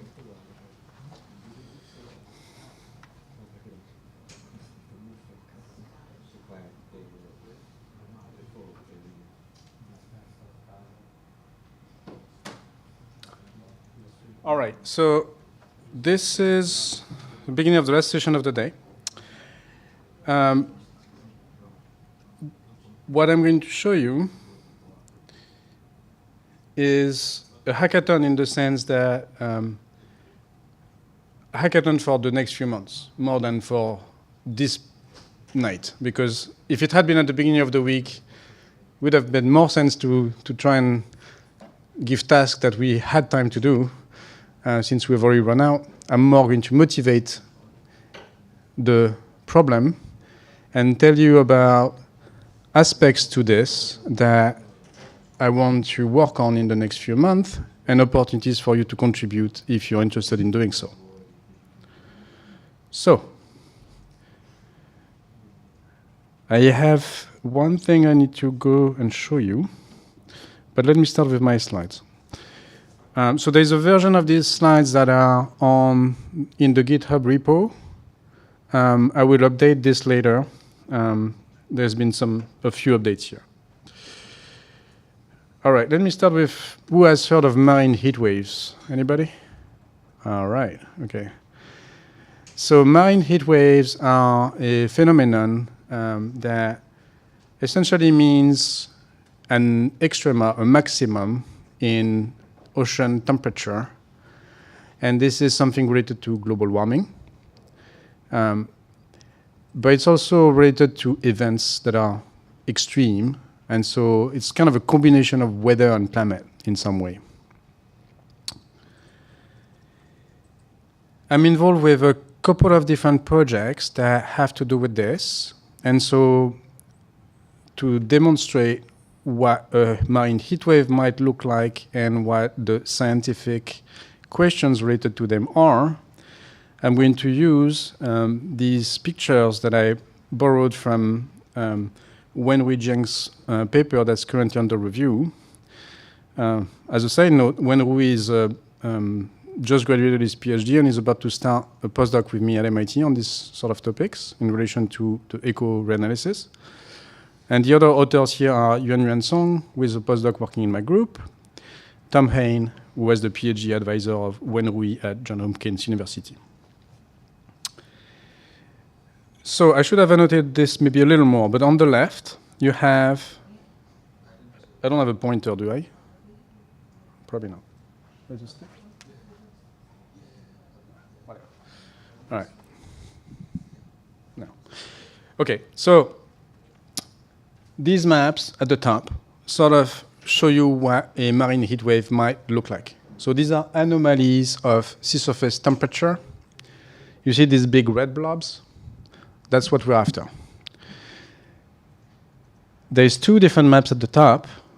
These are based on what you might see from the satellites.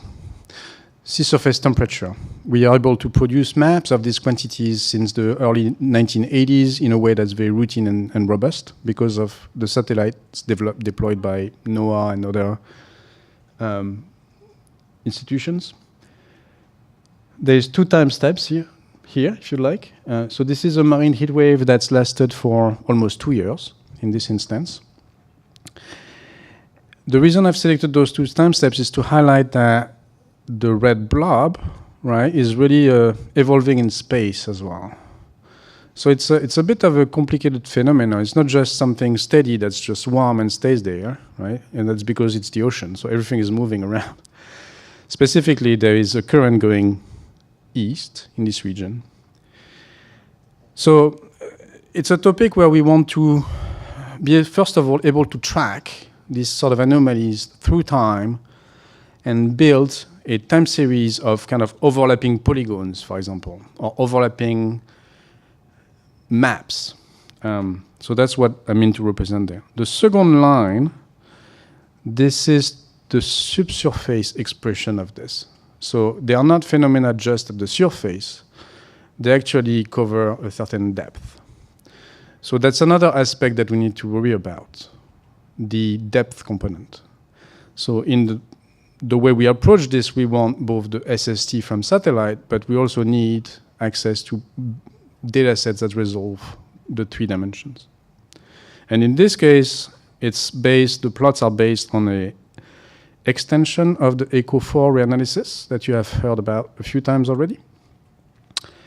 And you might note that the geography of the second row to the first is not identical, right? So they're starting to get the flavor of we are going to track bodies of water in 3 dimensions that evolve through time and are moving around, right? So there's a bit of algorithm there to be, and programming to be done.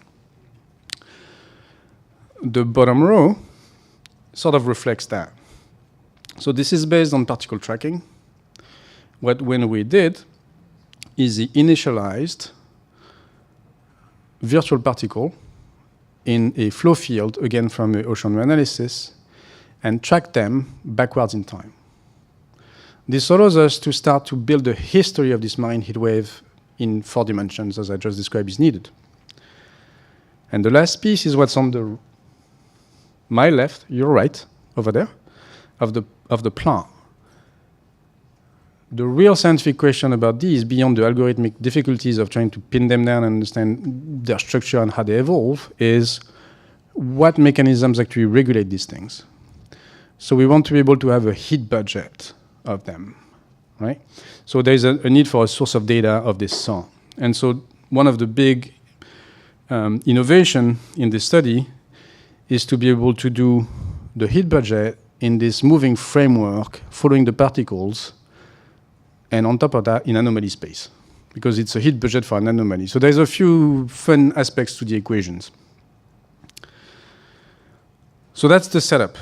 The paper is under review. You're looking at, on the left, sort of the evolution that we have estimated and the explanation that we have, and it points to the fact that you really need to worry about several different components, not just the heat that comes from above, but also the ocean heat transport convergence that's evolving.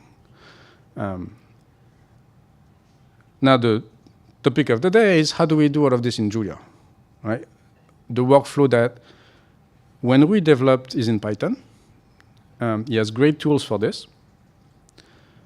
I think we are going to get pretty quickly to a point where we can do all of it in Julia. I started something in parallel that I'm going to tell you about, and I'm going to illuminate the challenges that are left. So here is the progress report on what I started on my end. So I have this climatology GL package that is one meant to, generally speaking, address, plug into all sorts of gridded satellite data sets. I have mostly focused on the ones that are listed on the right here, and this is the part of the documentation of the package. So you see sea surface temperature. We have data sets for Earth sea heat fluxes, one of the things that influences the marine heat wave. There is more things there related to sea level anomaly. So this is a different kind of satellite data set called altimetry. I'm involved with that as well. But we're not going to get into that. And then the one that says physical ocean currents and climate, that's basically the eco reanalysis. I have a little bit of stuff there also for biochemistry and biology. I'm going to show you pieces of the notebook. So this is an extract of this notebook that you are able to run. And this would be sort of the start of the hackathon. I should probably start the notebook now, actually. Let me do that. All right. So this is now going online. I'm in the notebook. As I have told you in a previous presentation, we're going to be using a Pluto notebook. So I'm going to grab the link. And I'm going to show you the notebook after that.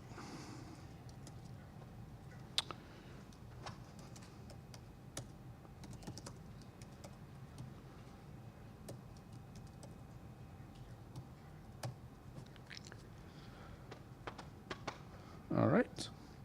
So as before, when we have one of those Pluto notebooks that we want to grab from the internet, we just get the URL. We put that in the prompt that Pluto.run opens, and then we click open. Because we've done it this way, the notebook doesn't start running right away. We click run the notebook code. Yes, I trust it. So off we go. Hopefully, this will all complete and gives us nice pictures at the end that I'm going to describe now. Assuming that nothing runs into trouble, that means that you can do exactly what I did, and start working on this problem from where I leave it in this notebook, if that's of your interest. All right. So the notebook at the end should look something like this. It has a bunch of different subsections. The first one grabs a few slices of time, downloads them, and plots one of the maps. So in this notebook, we are going to be able to explore this map and the time series associated with it. I've done a couple of things in the background to make things a bit speedier. But so this is December 8, 2025. It's the last time I ran the notebook via GitHub. The version we're going to have will have more recent dates. So here you see that as part of the SST data set we're getting, there is both the absolute, so SST, I apologize, is sea surface temperature. I'm going to say SST. They provide this NOAA data set called OISST, also the anomaly directly, so you don't have to recalculate it. But this is an anomaly computed with respect to a time mean seasonal cycle. Everything that's red, that's warmer than climatology, basically. So everything in red, more or less, you can think of as a marine heat wave at this point. The cross is the interactive location that we're going to extract time series from in the notebook. All of those things, the widgets that you see here, they're going to be interactive once the notebook has run, which is still ongoing. It's probably the downloading of the data that takes a while, and maybe the compiling of the Julia codes, the pre-compiling, I should say. So then the notebook proceeds to let you look at time series. And so at the point of the cross, we're going to be visualizing the time series of that anomaly. I'm cheating a little bit to make it faster. I made kind of a slightly coarser resolution version of this. That's like in a CSV file somewhere or something. And so interactively, we're going to be visualizing this. Then I started recreating some of the plots that you might have seen in the news in the past few years that highlight that certain years have become very exceptional in that way, very warm compared to climatology. This is showing you the absolute SST. So now you're looking at the seasonal cycle being subtracted in what we've just looked at. There's a strong seasonal cycle, clearly, in the mid-latitudes. And then there's a few more things. Global means, This is what I wanted to arrive at. The marine heatwave literature is typically very often focused on statistics of time series and then doing the tracking from there. So sort of a key step is you calculate your anomaly with regard to the mean seasonal cycle, and then you set a threshold based on the historical distribution. Say, if I'm above the 90th percentile of the distribution between 1980 and 2000, say, I'm calling that a marine heat wave. So this is what you're looking at here. Everything in red is basically a marine heat wave. We then need to sort of think about aggregating these events together, and that's where the history of them comes in. So there is a little bit of time series analysis involved. And then there is this sort of things. So this is now something that I started building at the JuliaEO last year, leveraging the work done in JuliaEO last year, leveraging some of the work done in the JuliaGeo set of packages. And so you can use, in this case, I think this is part of already geometry operation. You take a map of anomalies and you call the polygonize function, and this gives you the red polygons, right? Once you have these polygons, then you can start to do more things with that, especially, and this is where things get a bit messy in this example, you can start doing intersections of polygons. So the way that I'm looking at tracking marine heat waves in this particular set of methods is I'm going to build time series of polygons. I want to calculate the overlap from day 1 to day 2 to day 3, etc. And then, based on the polygons that overlap the most, that's going to become a object in 3 dimensions, in, well, I guess, 2 horizontal dimensions and n time. So I have some issues with that, and that's where the idea of doing a hackathon sort of comes about.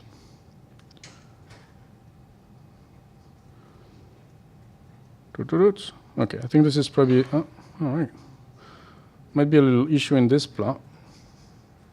Oh yeah, that's projections. Okay, doesn't matter. So let's take a look at whether my notebook actually has completed. Not quite, but it seems to be running. So I'm going to go back to the presentation.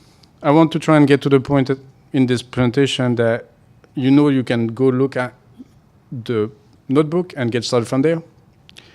Or, alternatively, I realize that there's something I need to fix before you can do that. Going back to the presentation for now. Where did I go? Huh, okay. Oh. So this is progress report 1 out of 3. This is what I've been doing in the past year that I'd like to pursue and engage more people in this community to participate and guide me and help me. This also, I'm exposing this partly to let you know that if you're interested in this kind of applications, there is this that you might be able to leverage into towards your own application. I've shown you this, I've shown you that, I've shown you this. Progress report part 2. There's a new development that's very recent and very exciting to me. Well, for 2 reasons. We got a NOAA-funded project to look at these questions of marine heat waves and what are the mechanisms that affect them with lead PI Henry Drake and myself. And we now have a couple of postdocs working with us, Shijie Zhao and Ran Liu. This is at UC Irvine. And because of, we're all interested in Julia, and myself and both of them, we're going to be pushing this further, more effectively than what I could muster to do myself. And CJ, specifically, has already gotten started. So he's re-implementing sort of the state-of-the-art methods for this that are not polygon-based in Julia. So there is a set of methods that are in Python. And here what I listed is the so-called spatially coherent tracking that was developed by Sonedal in 2023. This OSTrack tool that was developed also in 2023 by Hila's Canal. And then the third method that CJ himself has developed in, I think, Python. And so now there is, in the making, this extreme tracker.jl package that I believe is going to become a really strong tool to do this. So I'm not going to go into details. This is really new in a sense, but I'm quite hopeful that next year maybe we can ask CJ to present this here and give you a much more complete perspective on this problem than I will.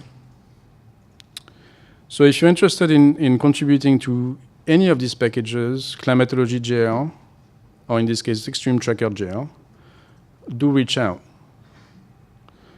We're hoping that, within a couple months, these methods in Extreme Tracker GL, in particular, will be operational, fully tested, and I'm going to guess faster than anything else. Before I go to the hackathon part, really, I want to highlight the progress report number 3, part number 3. And so this has to do with the 3-dimensional component and the heat budget. So this goes back to the ECO4 analysis. You can now access this kind of data sets, again, with Climatology GL. And here I'm illustrating 2 things. the vertical structure of global warming through time based on an extension of the ECO4 reanalysis. You're looking at two different timestamps, function of depth and latitude. This is meant to highlight both the coupling between the surface, so the SST gridded dataset we get from satellite, the ocean interior. As you see, there is this vertical kind of structure. But also, there is not just a straight line. There is some difference in patterns from the 2016 to 2022 even, right? So we need this sort of ocean analysis to really make progress on this. And specifically, we want them to have a closed heat budget as much as possible because that's where the science really is. This leads to the bottom panels. So the bottom panels, you will note that they are small anomalies compared to the top. So this is obtained by taking the anomaly pointwise between the reanalysis and Argo data, or I should say Argo data minus the reanalysis, and just mapping that out through geospatial statistics. And so this is a check on the fact that with this data set that we can do that, a check on the fact that the closed heat budget estimate gives us the first order. So we are making progress. All of this is integrated in Julia. The model behind it is still the MIT-DCM in Fortran. Hopefully sometime soon, we will be able to get the top panels from a optimized version of Oceanigan's ClimaOcean solutions. But at this point, we already can leverage the estimates as they are. They're just netCDF files through packages that I've mentioned before. And then we can compare to Argo data, quantify uncertainties in effect, using the kind of in situ data sets collected by the Argo profilers that I discussed in the previous session. I'm not going to go into this in an excruciating amount of detail, but this is what the heat budget might look like for the layer that I call the sunlit ocean layer, which is 0 to 200 meters on the left. You have the warming rate, and you will know that this is very heterogeneous, right? If you look at things over a very long time scale, like a century plus, global warming might look fairly homogeneous in the ocean. At decadal timescales, the ones that matter to us today and will matter to society tomorrow, not at all. So that's the point of the map on the left. There is a lot of structure that's interesting, and this is part of a paper that I'm writing. A lot of heterogeneity and patterns that you might start to wonder, how do I understand this? Why is this so heterogeneous? Why is it red here? Why is it blue there? So if you look at my left, your right-hand side, you have the breakdown of the heat budget in terms of two terms simply. The convergence of RC heat flux in the layer and the convergence, or divergence, but the convergence rate, the heat convergence rate, sorry, on the bottom panel. I'm bringing this up for, I think, one important reason in this context, and that is there's a lot of compensation between those two terms on the left. So you cannot understand what's going on in terms of temperature without knowing those two terms quite precisely, right? So this is where an ocean analysis like ECO4, others, but those that have a closed heat budget really are crucial. Not only that, the compensation of the transport components and what's coming in from the atmosphere, but I would argue that if you try to compare kind of by eye, you'll find more resemblance between the bottom map and the one of temperature than between the top one and ocean temperature. So what that means is the leading order of phenomenon that explains the geography of warming in the ocean is ocean heat transport. And that is a really challenging thing, especially for folks that like to operate with just observations. They typically only have the left-hand side, and quite often they misinterpret this in thinking, okay, this is warming here, it must be meaning that, you know, the sun is warming there. Actually, no, it's the opposite. Very often it's the opposite. It's been warmed up, say,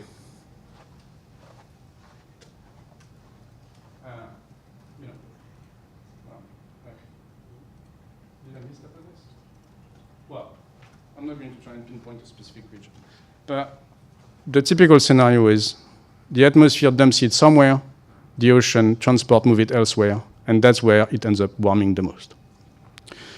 So important to be really looking at the combination of these kind of data sets. Yeah, that's right. So, to finish, this is what I meant to sort of set up as a hackathon, and I clearly don't imagine that we're going to be doing this in an hour, but I'm going to list the things that I'm really looking to improve, continue building, would definitely benefit from help or contributions.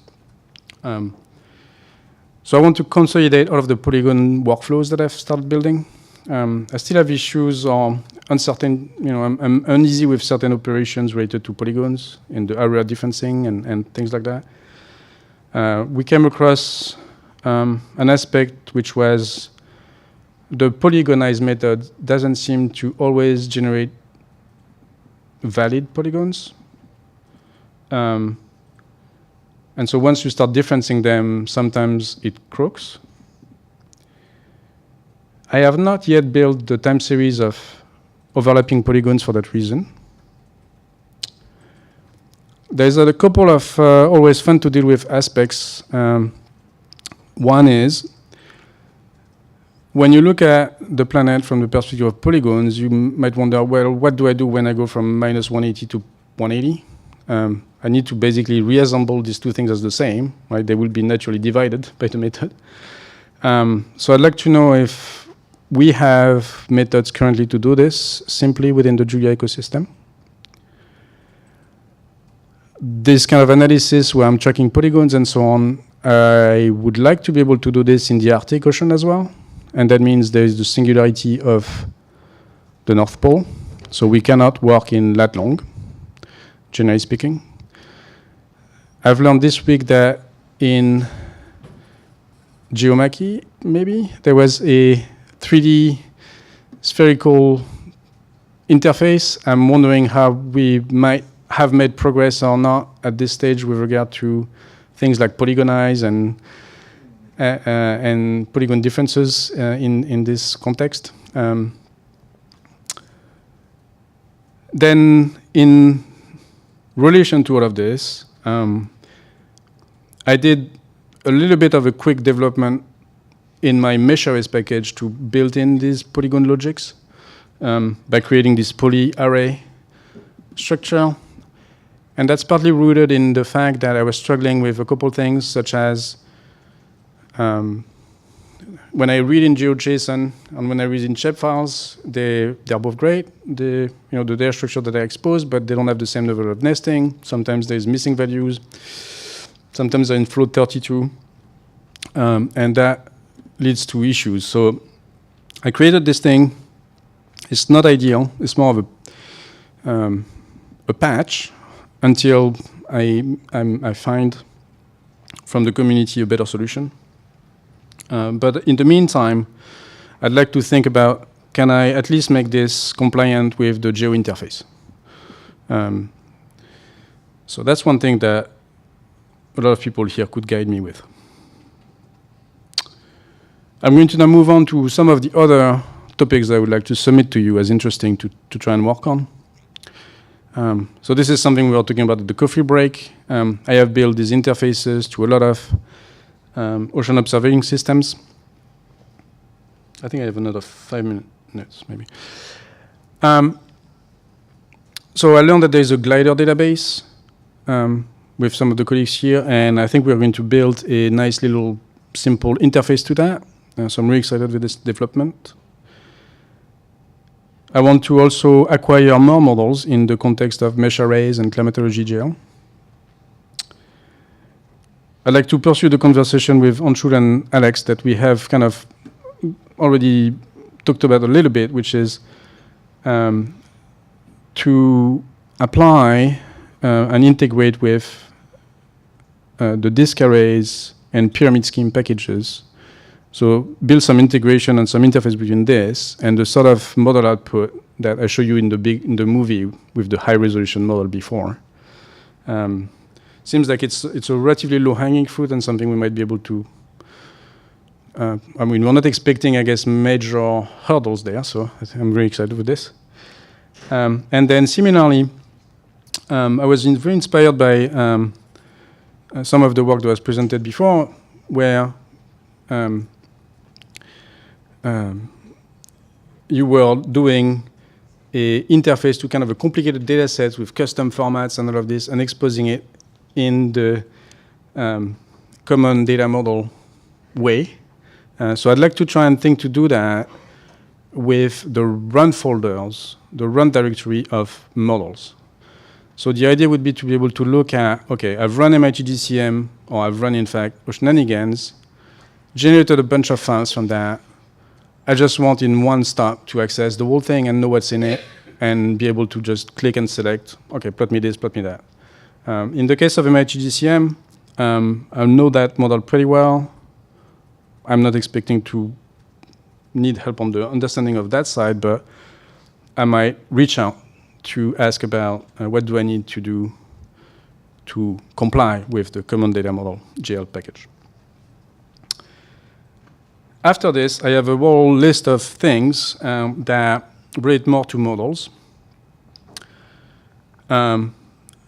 Maybe I'll stop reading the list. So these are things we talked about during the week a little bit.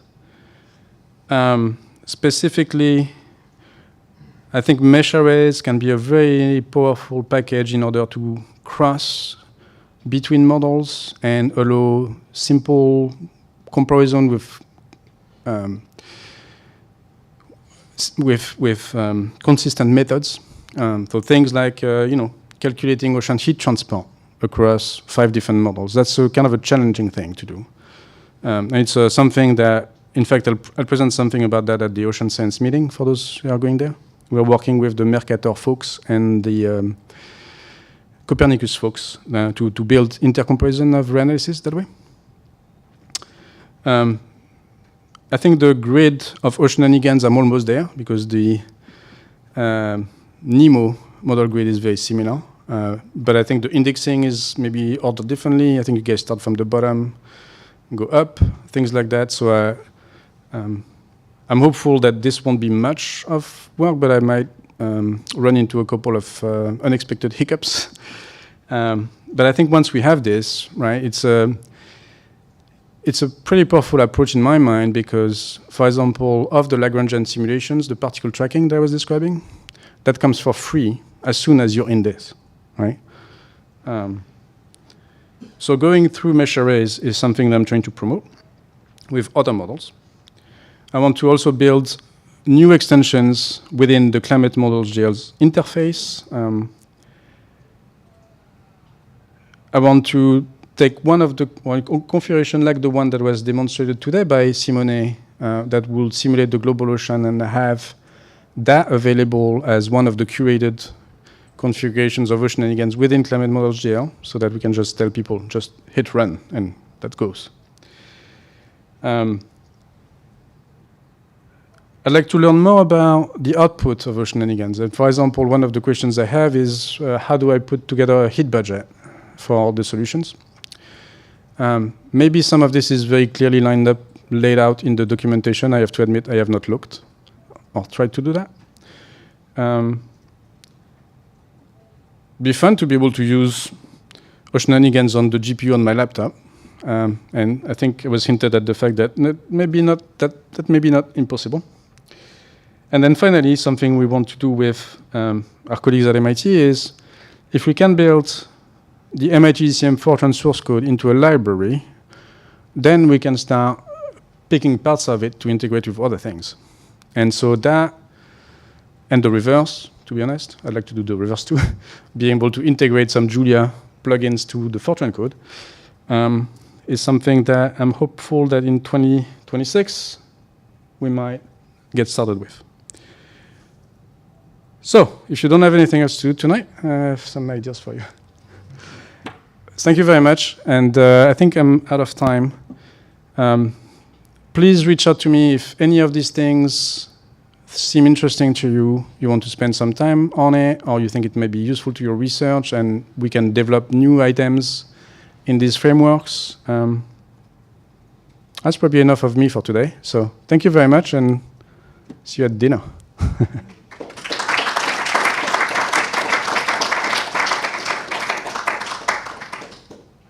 Any questions? Briefly?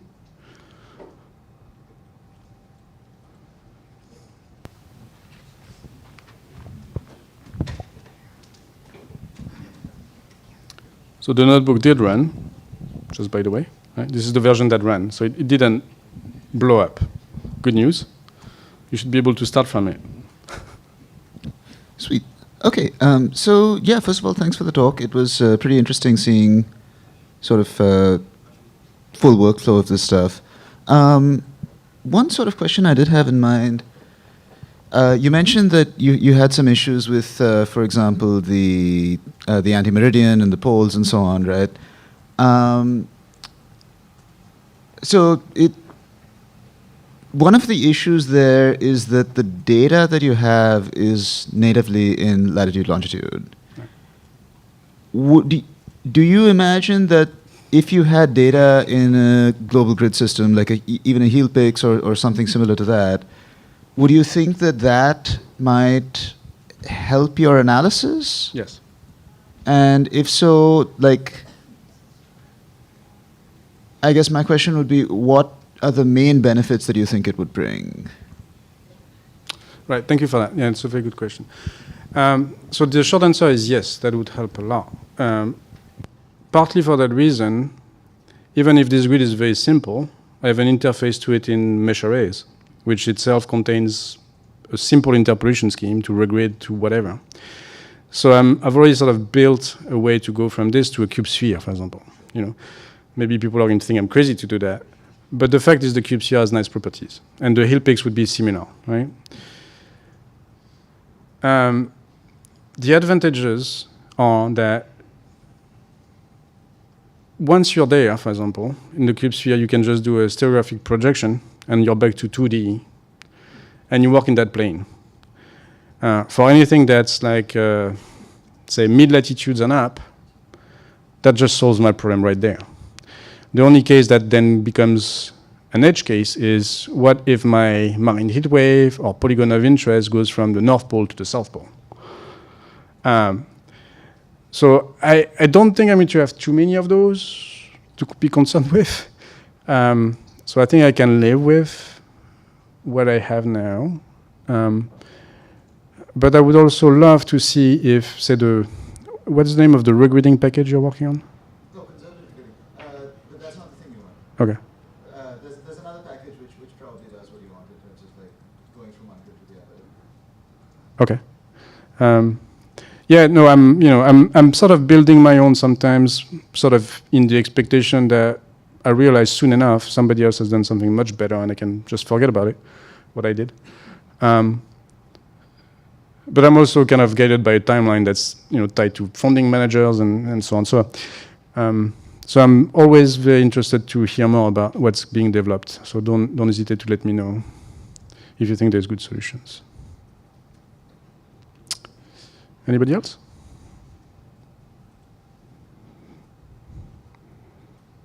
All right, good. So next is,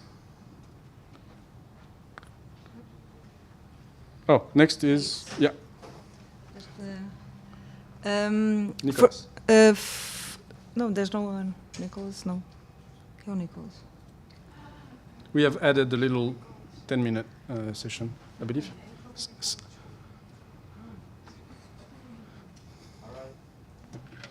Sorry, this is a bit last minute addition. We have one extra talk.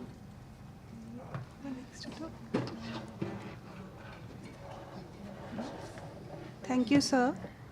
Now we have the session on gridography, a graphical approach to water diffusion multi-axis correlation by Mr. Nicholas Lowry. He is an assistant professor at the University of Azores and a researcher at the Center Algorithmi University of Minho. He graduated in physics from University of Coimbra and earned PhD degree in physics and informatics. I welcome Lowry, sir. Thank you. Thank you. So, just connecting myself here. Hopefully, everything will work out just fine.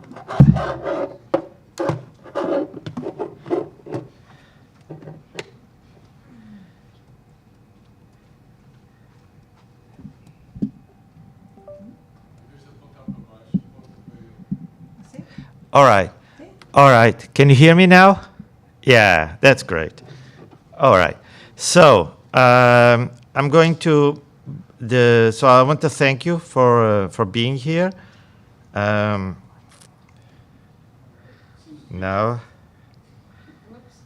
Okay. All right. So I'm going to try to gymnast this away. I don't know why is this doing this. Okay. Gonna remove it and try it again.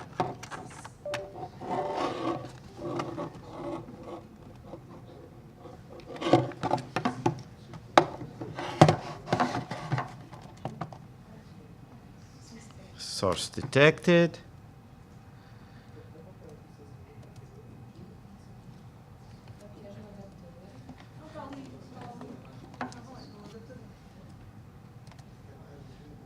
Okay.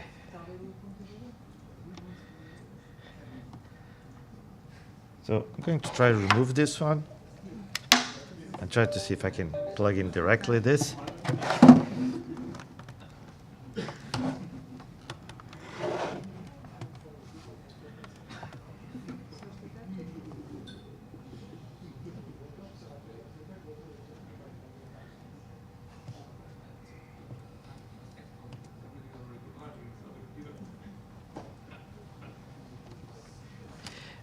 So a minute ago you could just see it, but it just flashed up and out.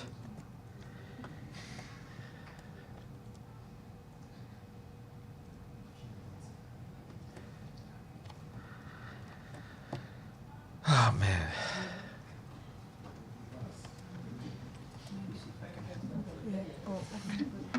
I don't know, somehow it blocked my. Take it out.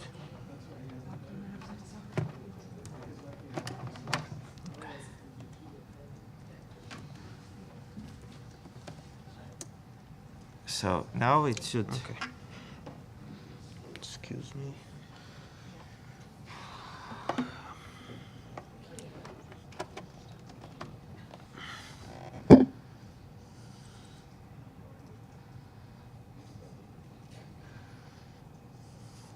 Yeah. So it's seeing the PowerPoint below. Ah, okay.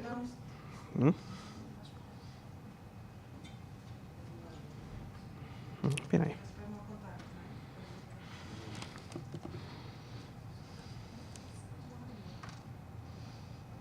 Okay, so for the sake of time, maybe you just present like this instead of going full screen. Instead of using presenter mode, maybe you can just use. Yeah.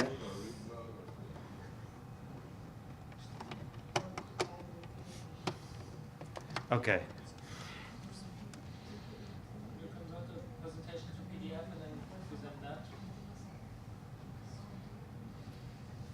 Okay. Okay. Thank you. So I'll try to cut the short. So gridography, this is just a graphical approach to water diffusion, multi-axis correlations. So this is a recent work published in scientific reports. I'm mostly going to focus in gridography, which is a new fluid visualization tool. It uses MATLAB, but it might be interesting to also do it in Julia. So it starts with Brownian motion. Just you have a force, you have the friction. and then you have the random forces at the left. So it's just random impacts. Now, from this, the diffusion tensor can be easily calculated. It's the correlation of random forces applying to the water molecules. It's also equal to the correlation of velocities of the water molecules after impact and how they correlate across time. This equality is the one example of the fluctuation dissipation theorem equality.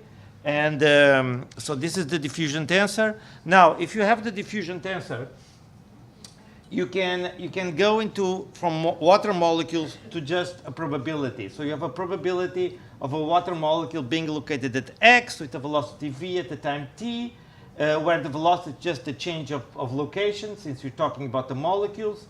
If you change this into phase space, so if you change the Brownian motion force equation to phase space, you get this equation. That's the Fokker-Planck equation. Then if you make the integration across the velocity space of the probability p of a water molecule having a certain position and velocity, you get this function rho. If you make the same average across the velocity space of the velocity multiplied by the probability, you get the vector u, which is the dislocation of the fluid. If you then pick up the Fokker-Planck equation using rho and u, you get the Navier-Stokes equation, where you have the little p, which is a term, which is the hydrodynamic pressure, and the viscous stress tensor, which is where the diffusion tensor is integrated. So what happened to the diffusion tensor in the Navier-Stokes equation? It's in the viscous stress tensor. That's where it goes. And this Navier-Stokes equation expresses the relation between rho and u. But now, why is this relevant? Now this is going to the topic of the article itself. So, using this distribution, and I mentioned these distributions because some of you worked in Navier-Stokes equation and Brownian motion equations. So you have the probability of a displacement r during a time delta.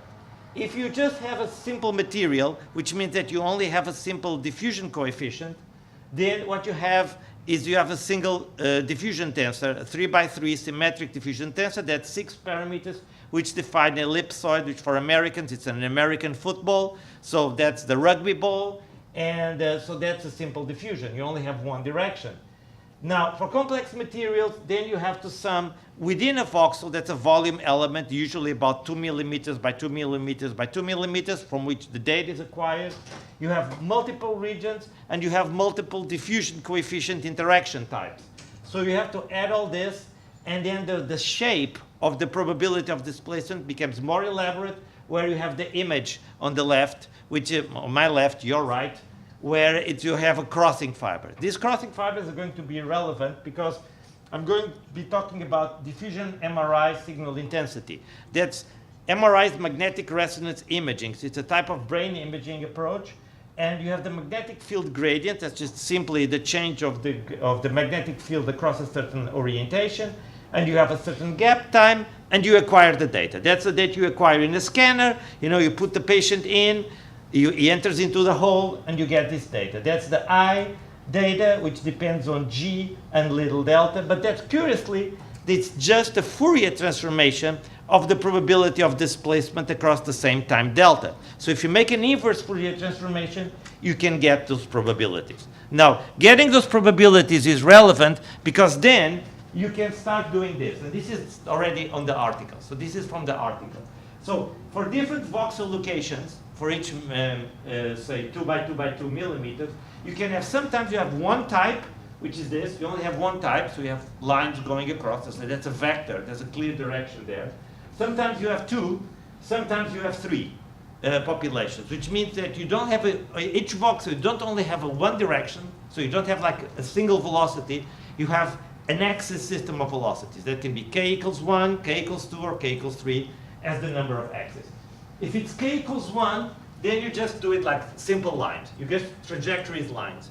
The question and the novelty is this: what if you have more than one vector at one point? Then you do what is called gridography. And what you do is that, imagine this is the connection. So you have a connection, that's a simple connection, just k equals 1.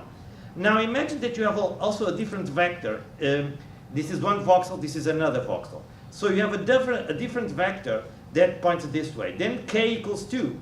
And if you do it like this, if you have another axis, then it's k equals 3. But if these are misaligned, it's k equals 2. And if these are misaligned, it's k equals 1.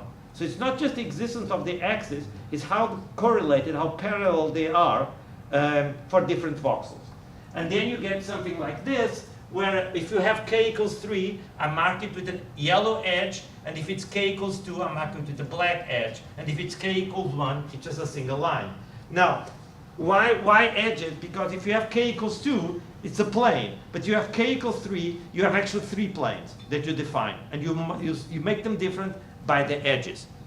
Now, if you consider one single seed point, you start here and you expand it across, you can see there are multiple ways of evolving. So not only there's a line that goes across, but you also have those planes that are marked. And you can see there are structures that are being reproduced across those trajectories. That's the novelty that that's going to assimilate. In the case of a simple brain, this person looking, so this is cut like this, and the person is looking up. So you have regions which have k equals 2, k equals 1, and k equals 3. But sometimes, and this is the relevant thing, I think, for you, is that sometimes you have 2. So in one trajectory, it only goes to k equals 1, but for a different trajectory passing in the same voxel, you have k equals 3. What is this representing? This is representing that each voxel, a voxel is much bigger than a water molecule or of a region. And sometimes at a single data point, you don't have a single direction, you can have multiple crossing directions, and this is a form of representing it. Now, if you have a lot more seed points, it becomes this complicated thing that you can, that you can visualize, but it becomes a mess, but this is the reality of all the different trajectories crossing. And so the math is not that complicated. The math is really not that complicated. It's just simple algebra. It's a little tricky to do all the plus and signs correctly, but it's not that complicated. And finally, I've had the pleasure of talking with several people here, and Jean Feijó, which meant the connection this work might have with hydrodynamics representation. Gail, thank you for the commentary about the advantage to fluid visualization. Andrés Souza, which mentors the use and advantages of fluctuation dissipation theorem. Milan Kloer, which mentions the issue of electromagnetic modes in rotating spheres, which might be related to this topic. And Chris Rokaukas, which, we talked about the issue of the neurophysiology dynamics. All of these are Julia packages, very useful, and thank you very much. And I hope I hope I didn't take too much time. Sorry about the connection issue, but well, thank you. And I'm hoping for questions now. And I hope you heard me well. You see, I'm sorry. I hope you heard me well. Maybe not too much when I was standing there, but I was just pointing. Thank you very much.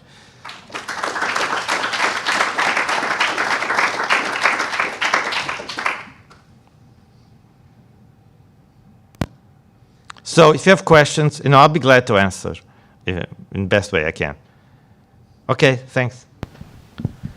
So at the very beginning, when you were looking at your diffusivity, am I correct to say that was a Lagrangian autocorrelation of the velocity field for the diffusivity tensor, as opposed to Eulerian one?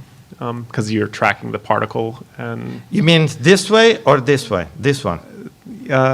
This one, yeah, and the fluctuation dissipation. So here, the first one is Langevin equation.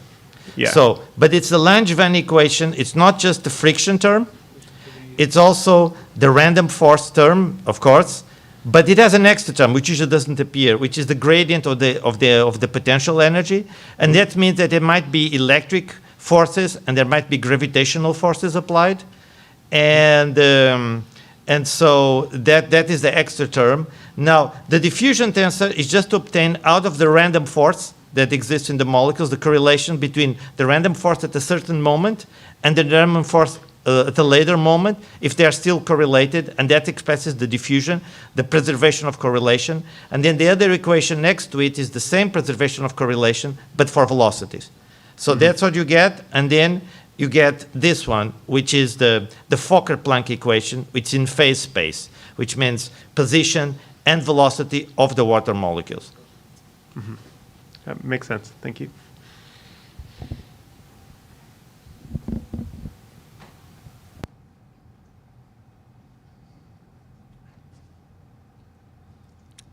All right.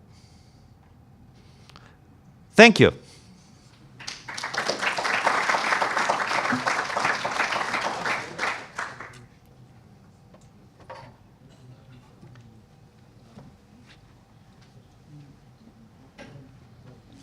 So thank you everyone for another day. This closes the online sessions. So if you are remote listening to us, thank you for being there. We had a couple questions throughout the week online. We have now here in the room the expert hour. We have several sessions, hackathons, etc. activity tomorrow, but those are not recorded and they're not going to be online. So if you are online, this is the end of this year's JuliaEO. Thank you everyone who's here. Thank you everyone who's remotely too. Thank you to our sponsors, especially the municipality of Angra, Heroísmo, the government of the Açores, and the Luso-American Foundation. And we'll see you all next year. We'll advertise on the website soon the date. For those who are here, you'll know the date, next year's date, tomorrow. So I invite you now to start the expert hour.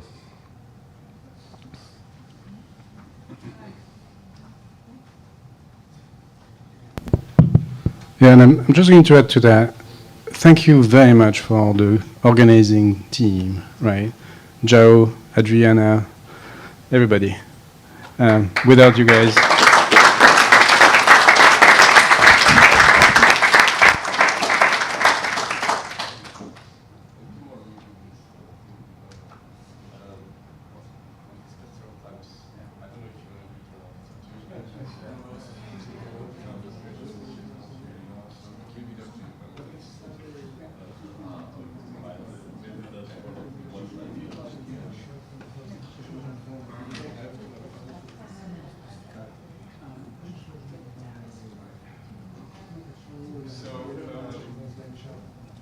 So Christopher had an idea that resounded pretty well with some of us. He's going to share it because if that's of interest, that's of interest to all of us, and all of us together can probably make that happen pretty quickly, I think, or at least like a version 1. So please. Yeah, so I've had some conversations with different people here. I kind of mentioned in my presentation the first day that, you know, a lot of us work with satellite data. I think we can also extend it to a lot of us also work with like